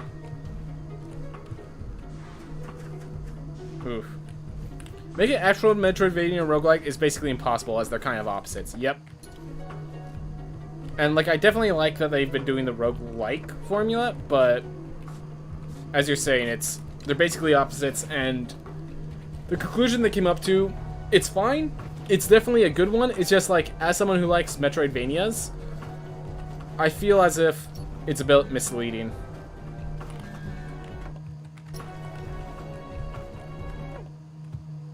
Alright. Alright, cool. That one's also next to the teleport. So all the question marks that haven't been revealed are fortunately next to... are already revealed enough.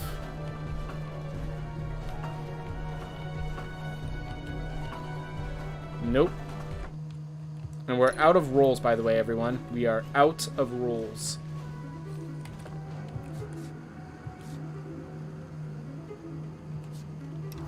Alright, there's one here. Let's see if this is it. If not, we will be exploring this study. Nope.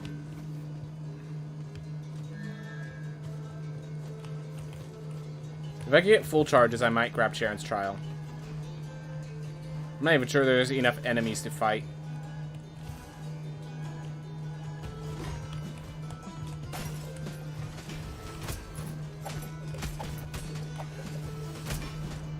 Wow, not one shot. Impressive.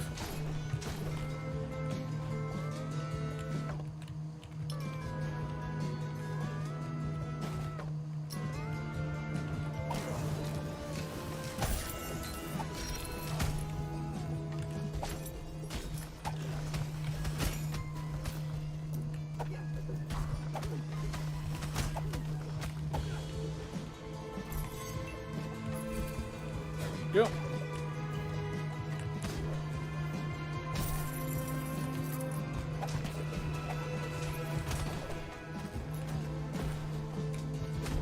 Alright. Opinion on Barbarian Shout versus Bard Finale. So keep in mind, Barbarian Shout I think destroys many more objects than Bard Finale does.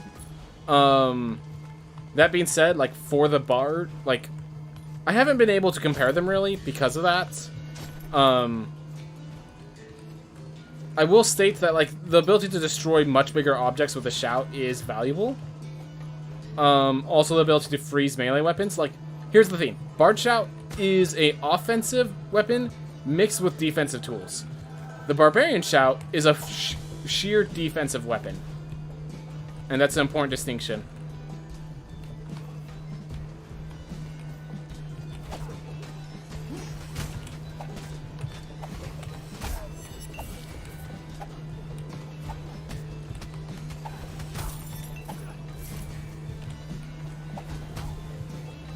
There we go. One other Metroidvania game is like the Ori games. Yep. That's a good... I have seen people play the Ori through the Ori games. I own them, I just haven't had the time to play them, which tells you a lot about how much time I have to play things. Because I keep playing this one. Oh.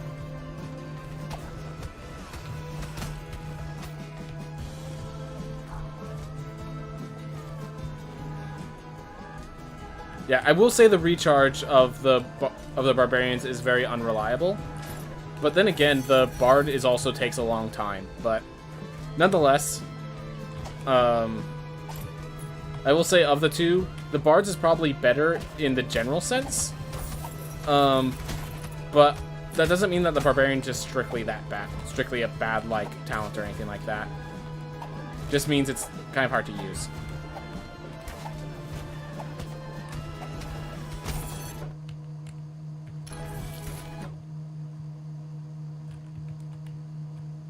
What areas have I not checked?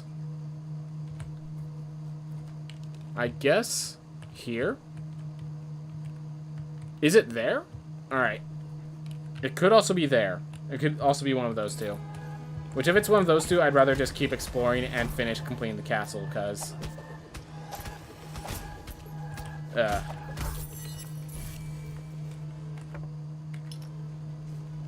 you can still poke on the notes if you have Bard Finale on someone else. So, it still works. It's just, there's a theme where the Bard gets more damage from pogoing on things. So, it won't be as much damage for other classes. And it's just the theme that the Bard Finale doesn't block all projectiles. Ow. I'm like, what is that theme next to the... There was like an arrow next to the enemy. And then I realized that was just my mouse cursor. They have a special cursor if you use mouse and keyboard. And I usually have it off screen, but it wasn't off screen this time. All my fault there. Ooh. I'm like, is this a new mechanic that I didn't know about? No, it's a mistake that I need to notice. Fantastic.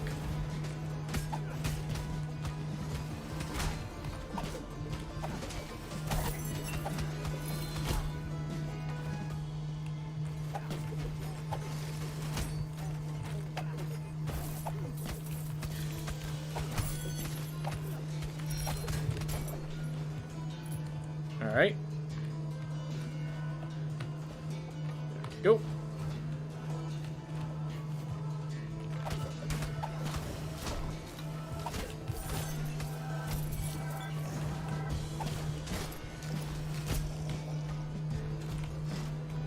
Go.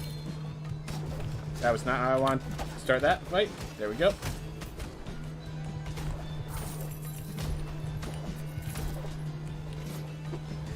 Still getting equipment. Leviathan Trinket 4. Oh, that feels good. That feels...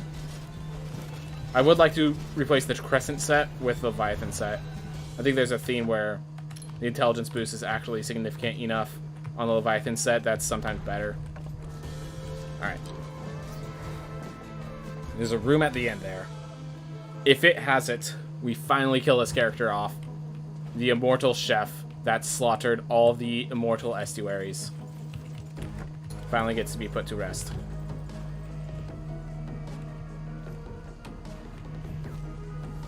No.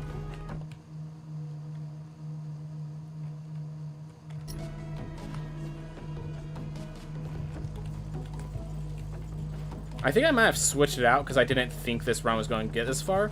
So I switched it out for another relic and then picked that up. That might be what occurred.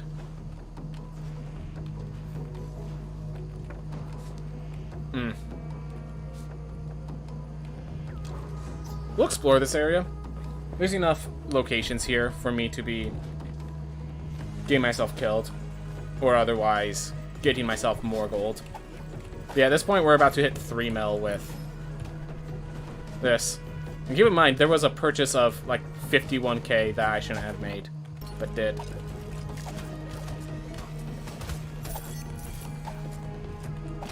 I should have just taken that Sharon's trial. Got myself a little bit more of a gold increase. It's like plus 20% is kind of insignificant when you have plus 225% gold right now. And the risk of just getting yourself killed is there. But, like, honestly right now, the possibility of dying is up. Like, I'm starting to think that's a positive here.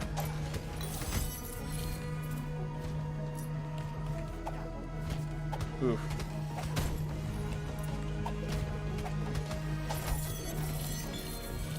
Go.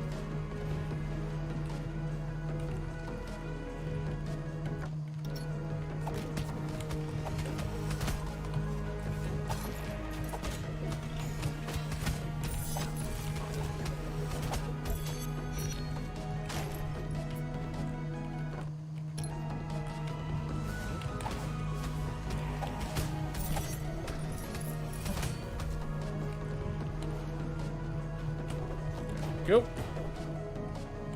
I own a few games I should get to playing, like Borderlands 2 and Just Cause 2, but at the moment I just find them uninteresting. They're not bad, it's just, yeah, it takes a while to get used to them.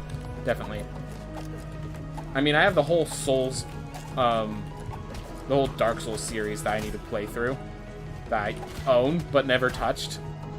Yeah, no, I understand, like, games that you should play, you know they're good, it's just, I need to get in the mood, and you're not in the mood, therefore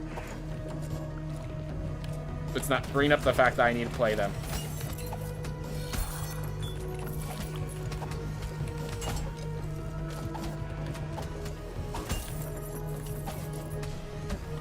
Gonna wait for that to die, just in case.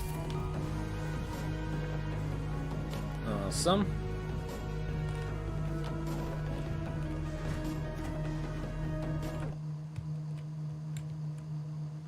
This path over here real quick. There's nothing to do after a full map clear, right? Just retire? Yep. The thing is, there is a possibility of... There's a item that could give me plus... basically... kill me and give me plus 30% gold. And if I could find that item, we're in a very good positive.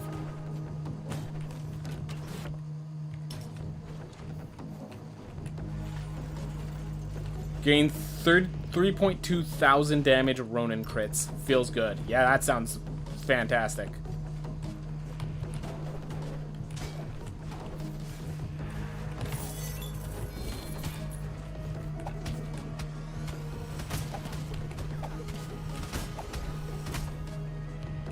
Go. We're going to use one meat because who knows when we'll recover more.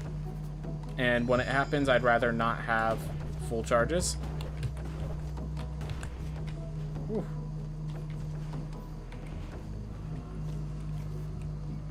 Oh boy. Already failed. Yep. Dash lanterns for those sort of challenges. Just suddenly a lot harder.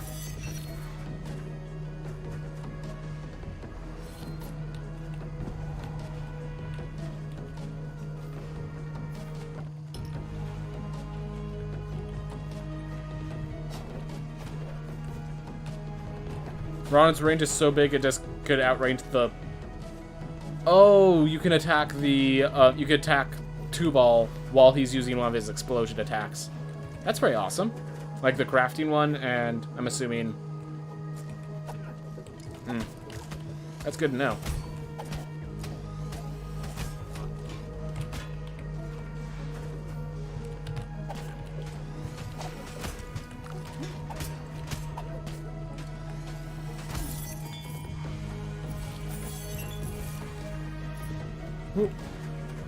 For some reason, I love the Borderlands 1 game. Played through it multiple times on New Game Plus. But soon I went back to Borderlands 2.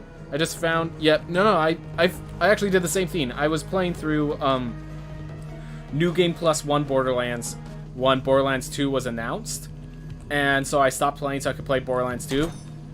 I have all of the, like, expansion stuff. And I've never even completed the base game of Borderlands 2. So I understand entirely.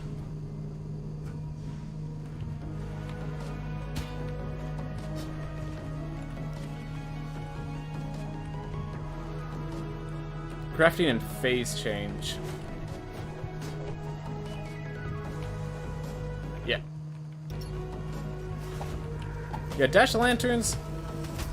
If there's one, like, flaw in the design of this game, it's the dash lanterns. And, like, I think that dash lanterns can work. I think that the fact that they're broken and, like, aren't balanced is kind of a charm of a roguelike. But at the same time, like, if there's anywhere where you'd complain about this game, it's the dash lanterns. Trust me, as someone who speedruns Sun Tower, I know. Dash lanterns are definitely where you start the complaints. It's where I started my complaints. There's 2 rooms in the game where if you dash on dash lines, you go into ceiling spikes. Yep.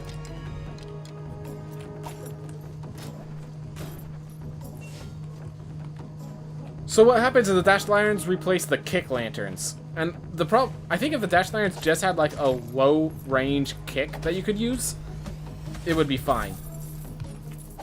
But they don't.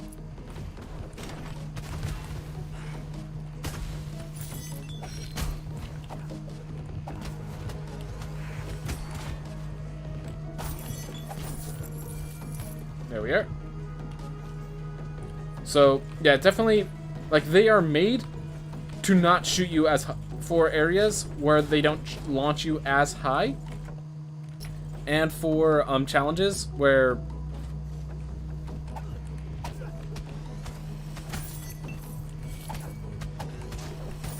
yeah, they're made to be the replacements for other lanterns, and no lantern shoots as high as that one.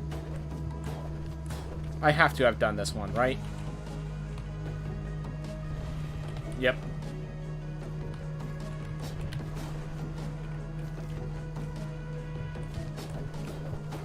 And question of the day, have you looked at the SCP universe? I do not like horror games. Of course, the person who answers my question goes into SCP. So, I know of it. I have a lot of friends that are fans of it. I am not able to handle horror whatsoever. So, unfortunately,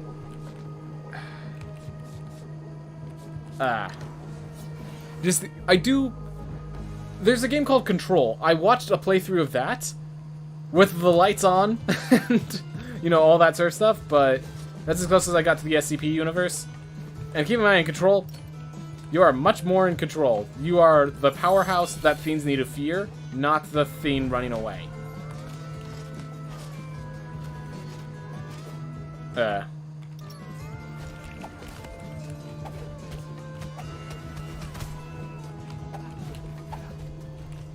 SCP is a lot of blog-style posts and fan-made games.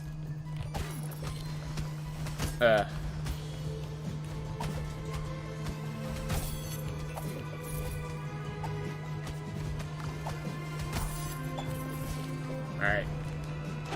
But yeah, no, I don't read the SCP universe. I know it's mostly horror stuff. Of, like, objects being more intimidating than they first look. Yeah, SCP is terrifying. Thank you. I do not want to end up having nightmares. Like, I have too many as it is. Oof. I can recommend the audiobooks on YouTube. The stories are really good and fun in my opinion. Well, here's the thing. I'm hearing that it's scary, and I cannot handle horror in the slightest, okay? So it's the combination of those two that's preventing me from doing that. I do appreciate it. I do know they're good quality, but it's just...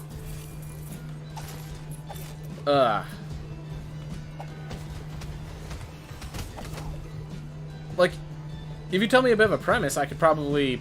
Like, the whole thing of the story challenge is that I get challenged with, like, to make a story out of a premise or something like that. So, like, if you have an SCP-style premise you want me to try to pull off, I'll see what I can do, but that's definitely... Like, to say it's my weak point is an understatement. Does the chef have any traits? Are you talking about... Oh, this chef? FMF fan. Just FMF fan. So, no negatives. The only negative is FMF fan, which isn't really a negative. Most of the SCPs aren't scary. There's one called Bob's Burger Shop or something, so I don't know. It's not all that bad. Yep. The best negative trait in the game. FMF fan.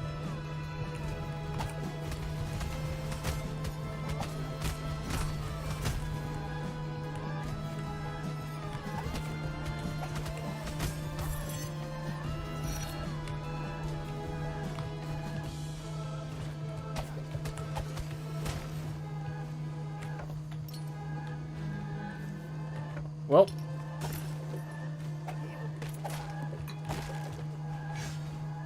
The premise of SCP is that there's a foundation that finds items and creatures that should be impossible to exist in the real world.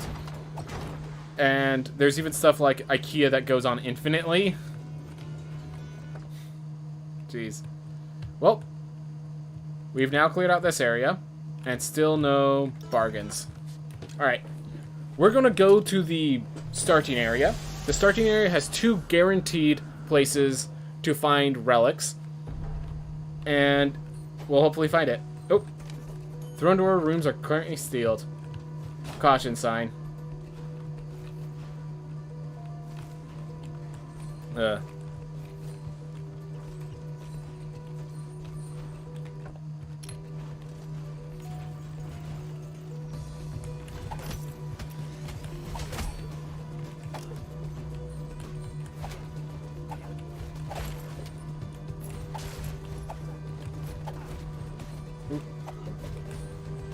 You know what? Fantastic on my part.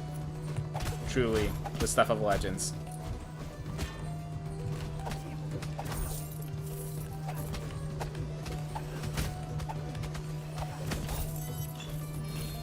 Whew. At least IKEA has enough furniture to live there. Don't know what to do about food consumption, though. Yeah.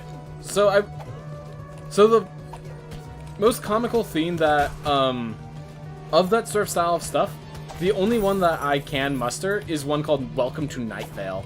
But that's more of a comedy. It's set in that world than actually a horror theme itself.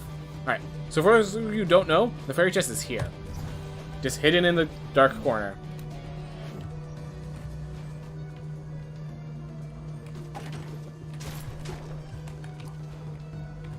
There are food stands at some IKEAs. There's a whole... Just like how there are food stands at some, what's that one place called? I can't remember the name of... There's like a supermarket that my family goes to whenever we head into the city. So...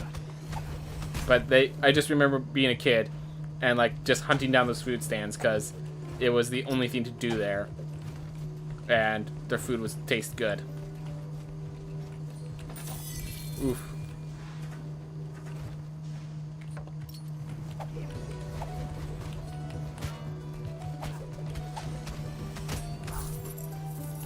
Wait for it to swing. There we go. Ooh. I didn't know that. Thanks. Yep. Oof.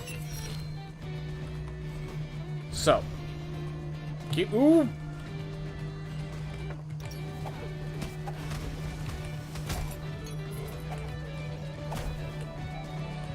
Whew.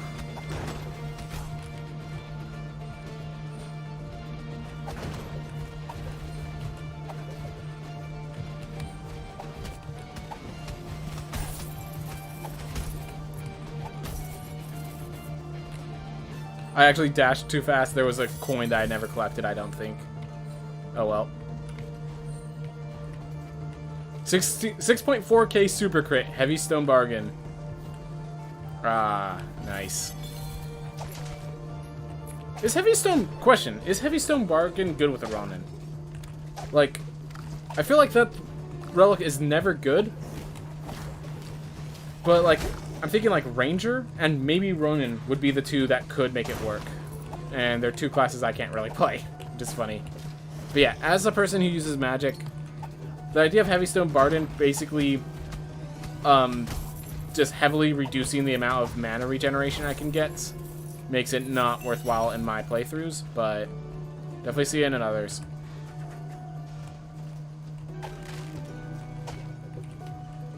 Don't know if you heard about Shop Lidl.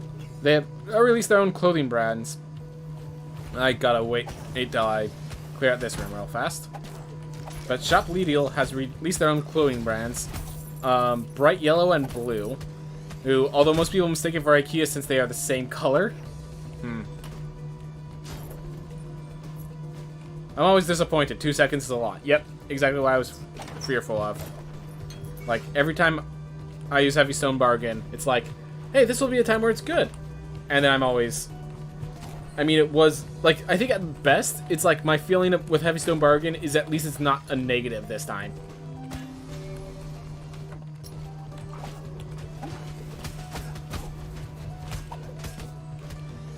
Oof. Fully heal?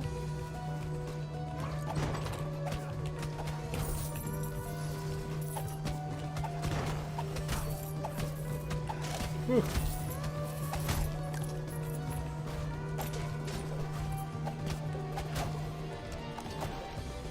Whew.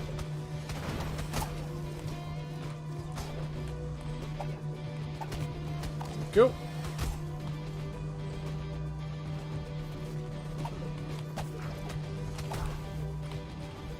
Alright, here's the first room. And we found neither good relic. And we're out of exchanges, so...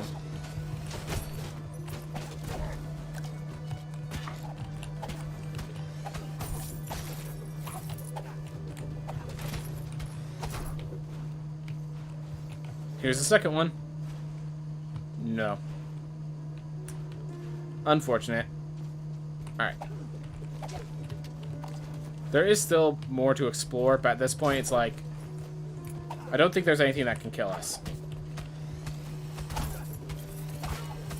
Like, I'd have to work to make something kill me.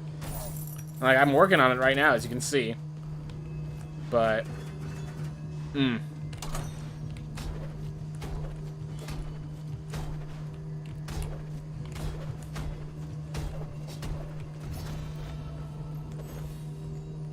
Okay, now there's just being mistakes, because I know for a fact I've maxed out, I've got golded heavy weapons. Now it's just like... So there is a theme, in case people didn't know. You can't get, more than... Once you perfect an area, one of those challenges, you can no longer get empathies with it. So the fact that I'm getting heavy weapon empathies, I know for a fact I've golded that.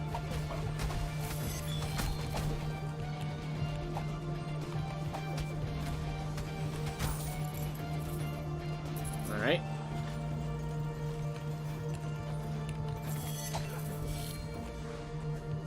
Oof. Yeah, it's supposed to be banned. That's the issue. So that's really weird that that happened. Because I also got small spaces or whatever it's called. Like I should have. The only one I shouldn't have is Neuropraxis. I'm pretty sure I spent some decent time making sure the rest are all cleaned out.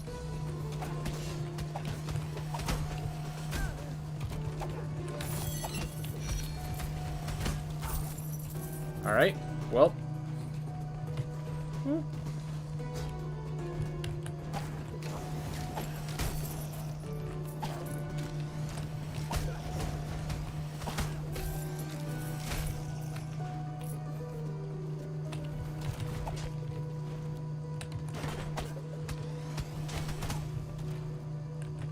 Alright, I have to go this way to get the treasure chest. I'm gonna actually check out these routes real fast.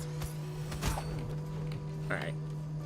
Don't know how far those will go, so grab them now.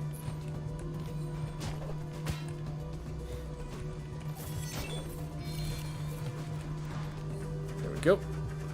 You got that too? Heavy weapons empathy, but alright, gold. Maybe it's a typo, like I actually have the, I don't have the heavy weapons empathy, I have the more narrow praxis empathy, and just, like, mistyped. Maybe. Just trying to think of reasons that could happen.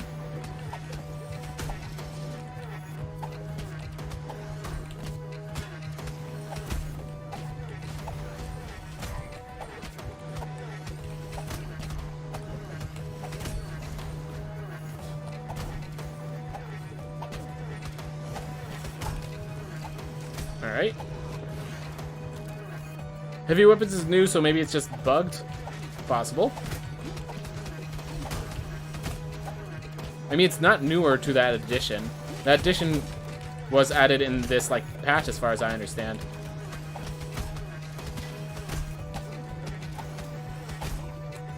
Come on.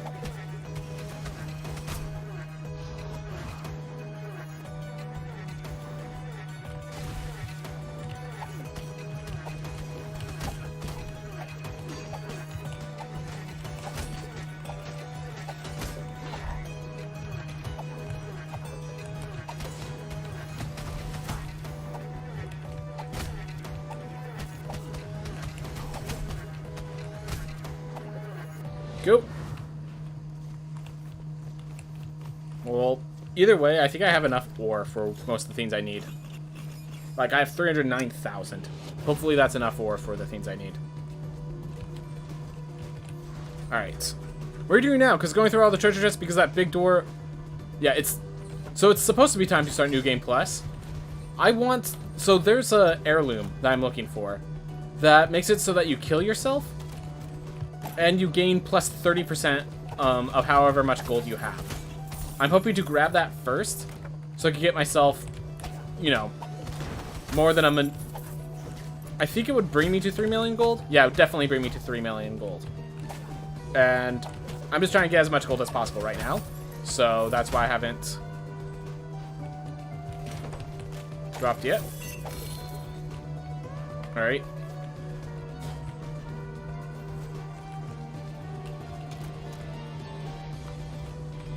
But yeah, I've cleared out all of this new game. And the problem is, I'm supposed to still be playing New Game Plus 8 to constantly find the dragon, pat its head, and have them give me souls.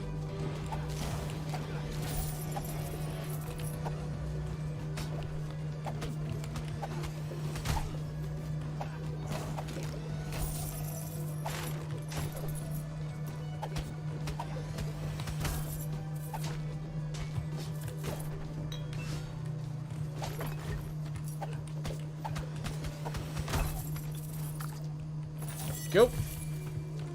So yeah, I'm just clearing it out. I'm looking for that. Still no. We found another relic room, but it was not that room. I think I saw it earlier on, but it was before I beat all the bosses. I was just like, yeah, there's no way we're getting to that point in this run, so I just switched out for a better item. All bosses dead, but need the dragon souls. Yep. I need the Dragon Balls to help take care of the threats in front of me.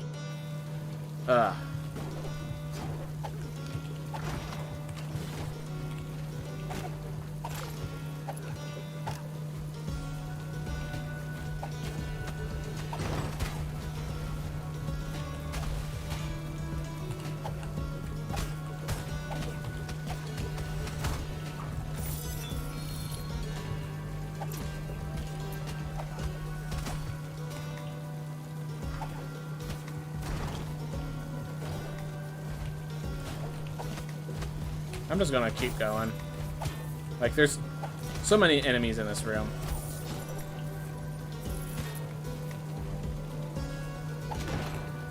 If it's not a treasure chest and it's not progressing me to the next area, I think I'm gonna have to skip it for now. Like, the enemies in front of me, I'll kill because they're already in front of me.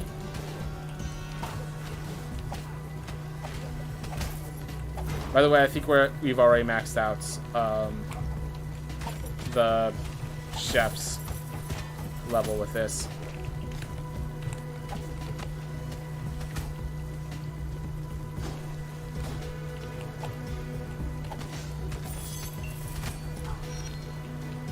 Go.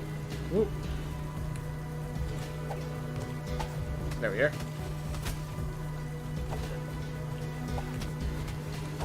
But yeah, this is what I'm looking for. Rooms like these that we're about to enter. Oh! The soldiers don't get one shot, it seems. Which makes sense. If anything doesn't get one shot, it's them. Nope. Just more health. Just in case I was curious whether or not I'm immortal. Oh, hey Gippus! Glad to have you here. I am just playing through. I have beaten all of the bosses with his character, and so I'm just trying to get myself killed so I can move on. But what I'm trying to do is I'm looking for a specific rune or a specific relic that kills you and then gives you back it gives you back 30% of your gold gained just as additional gold. I'm looking for that so that I can leave this behind and in the process gain all the gold I can, because like you can see I'm at 2.5 million gold right now, which is absolutely insane. So I'm trying to just bring it down all the way back. I'm just trying to finish it off with a proper number. Give it as much as I can before I drop it off a cliff.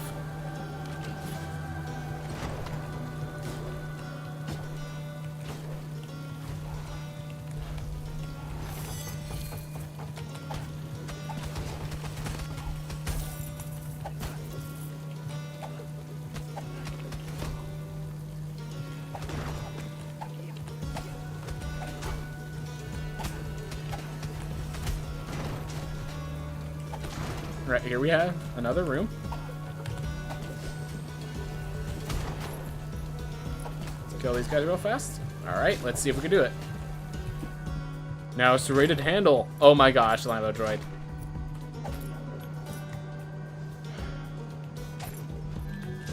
Not what I'm looking forward to. Also gotta note that none of you gave me a spell. I'd really be hopeful for a better spell than this, but we managed with what we got, and I did manage.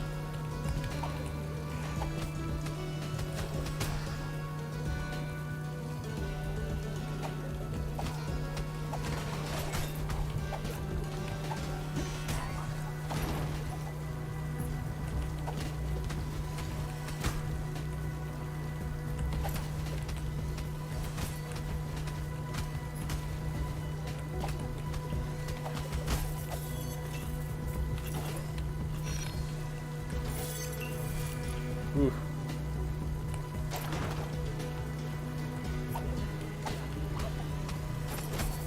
There we are. You're trying to get yourself killed as well? Yep. 6.6 for normal crits. Jeez.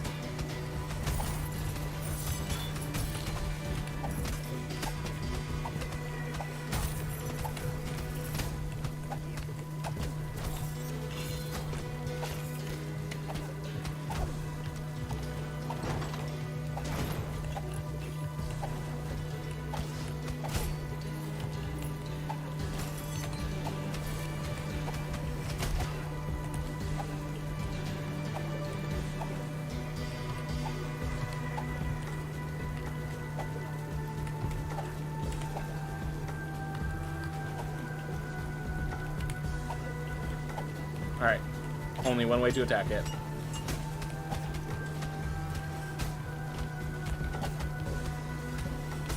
Oh. So a mistake. That's okay. I'll tell you a game you can... oh, Blasphemous is actually on my list of games I want to play. So, back on my Discord, I did a list of themes that I would be interested in playing because I want to do a playthrough. Blasphemous was on that list. The issue, unfortunately, is that at the end of that theme, I got... Blasphemous was one of the few games that got no one wanted to watch it. The number one theme that people want to watch was Dark Souls, followed by Shovel Knight. So, I played Dark Souls until it crashed on me, and then I played Shovel Knight until I beat it. So,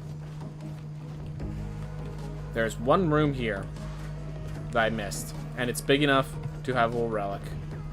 Alright, it didn't, but it was good to check anyways, I think.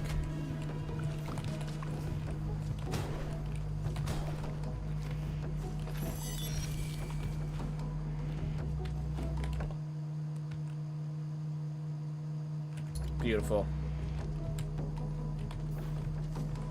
Oof. But yeah, it's on my list of things I want to play, but I have Dark Souls first, and yeah, so I beat Shovel Knight, so then I needed Dark Souls. After Dark Souls, I am going to probably have to do another theme of what do people want to see me play, but it is a game I do want to play, just haven't found the opportunity to. So I'm literally going through here.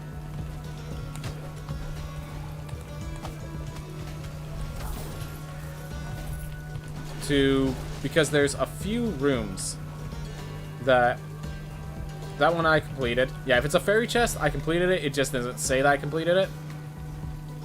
But there's a few rooms that I'm not sure if I grabbed the heirlooms in. And that's basically all that's left for me to do. I'm pretty sure I've full cleared the entire world.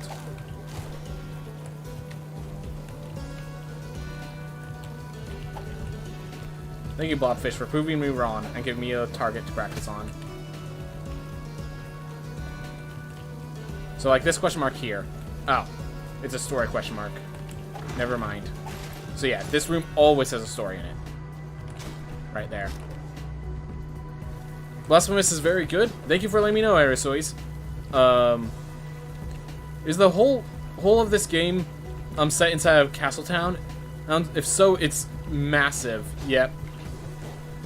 So I've increased, yeah, I've doubled the size of this world, I've added 50% to the size of this world.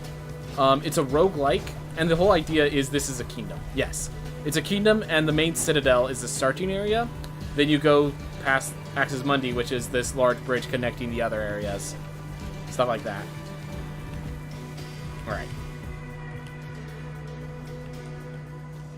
But I use this one. Why is it still... 9.7k super crit. Jeez, man. Alright. Well, we don't have to waste our... What's left?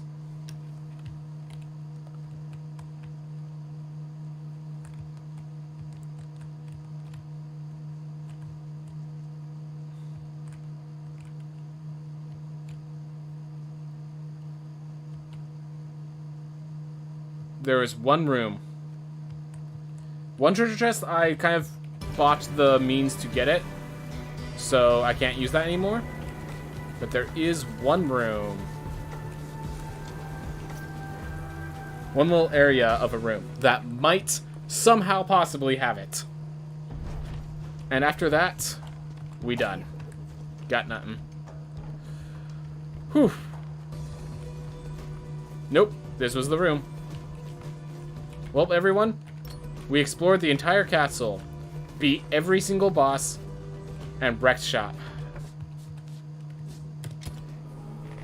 You did good. Sir Marshal the Ninth has decided to hang up their boots. And I think once I let this run through, I'm going to be out of time to continue today. Like, that's how long this has gone. Oh my gosh. So I think, yeah, we'll figure out how to spend this several million gold on another day. Sorry, but I have to close. Have a good game and good night. We will see you again another time. Yep. See you later. I'm about to close myself, man. I can't believe we got this far.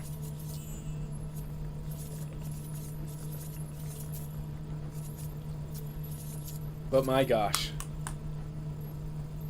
Chef with a ladle, people. Chef with a ladle. Just use them to complete your games.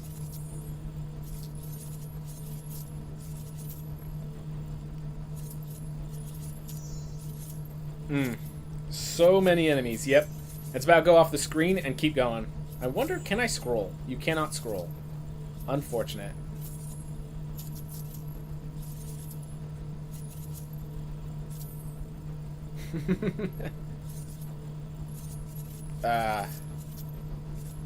Oh my gosh.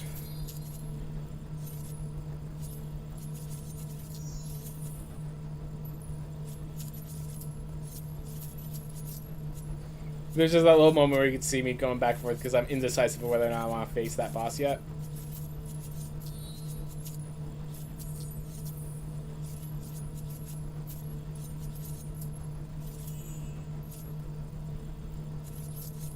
And this is when I start backtracking to explore every nook and cranny.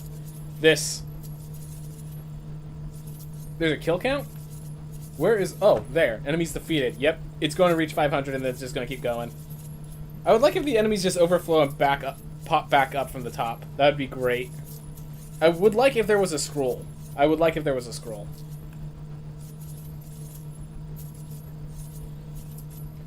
But I think with this, we are now at the backtracking stage. Oh, that was... There were some super elites I could have killed. Oh, well. But, like, yeah, I got 500 souls on this one life because I killed so many bosses.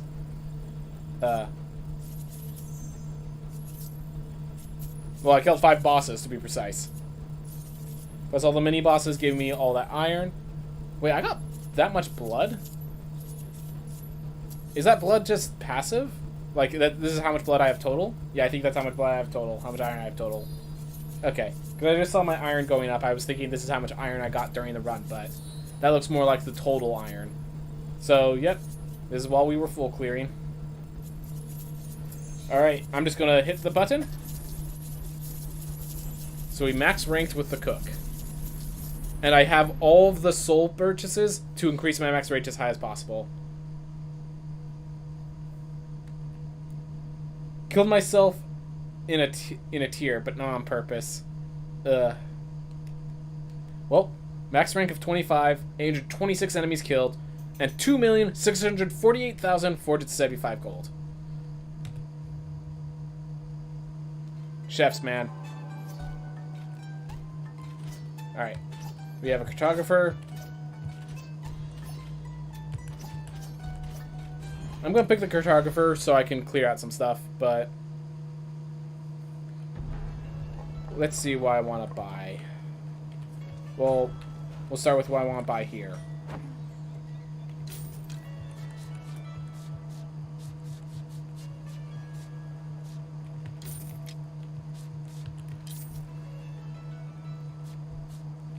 Stone runes, red runes. Alright. Alright. Obsidian helm, +4. Obsidian chest +4. Or I could get ammonite chest +4. And ammonite chest helm +4. Then I hit the obsidian trinket, so I have +50 unity there. +50 unity here. And then let's see if I can get the Leviathan cape. Oh, nope. Don't have enough levels there for the Leviathan yet.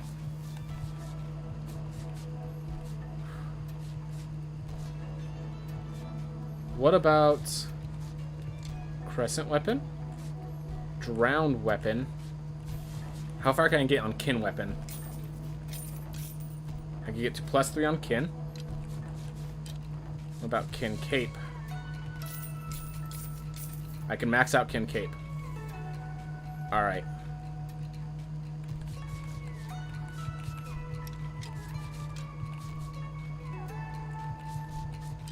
Move there. So now I have 50 unity around. Also, while we're here, Ooh, hey! Who is it? Ah! Squeak Cheese Taker. Thank you very much for following. I do appreciate it. We are going to be ending later, but glad to have you here now. Alright. We'll worry about the Gilded set another time, I think. Let's... How much equip weight is this? This is size medium, which means I'm never going to have an equip weight issue. Alright, hold up, hold up. Before I start locking that down, let's spend some of these. So I need 9 more to unlock it. That is getting close to in range. 150. This gives gold gain. I'm going to put 1 there.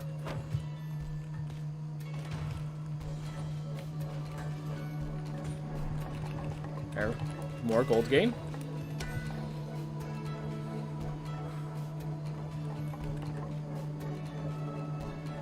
Just want to make sure. There you go, that's maxed out. And let's get ourselves some runes. Perhaps not the best purchasing, but I'm happy with my choices. Well, we now have probably enough rune weight to equip whatever I want, really. Magnesia's is maxed, Bounty's maxed, Stone, Ore. Resolve's maxed. Yep, I still have 50 left that I can put on something.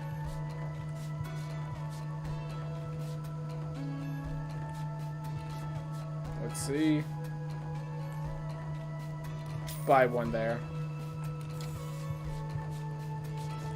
But yeah. Increase capacity. In amplification. Alright. Well, there we are. We are now level 516. Our level shot up. Our equip weight is fantastic. Armor is amazing. We forgot to buy the kin chest. Oh well. Oh well. Whew. Now crescent weapon, ammonite set. Yeah, what does obsidian do? It's going to reduce my strength, but give me vitality. And then the crescent chest. Increase my int, reduce my armor, that sort of stuff. Oh well. Whew. We will be exploring to go get that dragon a few more times next time. We are out of time today. But that was fantastic. Everyone, thank you so much for watching. I hope you all have a wonderful day. And let's get ourselves ready to do a raid. So let's see. Alien's playing ground trick. Ooh. Let's see, is he doing a speed run? Yep. We're getting a speed run with just paranoid fiends, everyone. So we're gonna be popping into this guy. We are starting early. He is just still setting up for his speed runs. And this guy will be appearing on my channel tomorrow, if everything goes as planned. Because I'm planning to do some D&D, and he will be one of my players. So, have fun, enjoy the time, see you guys later. Whew.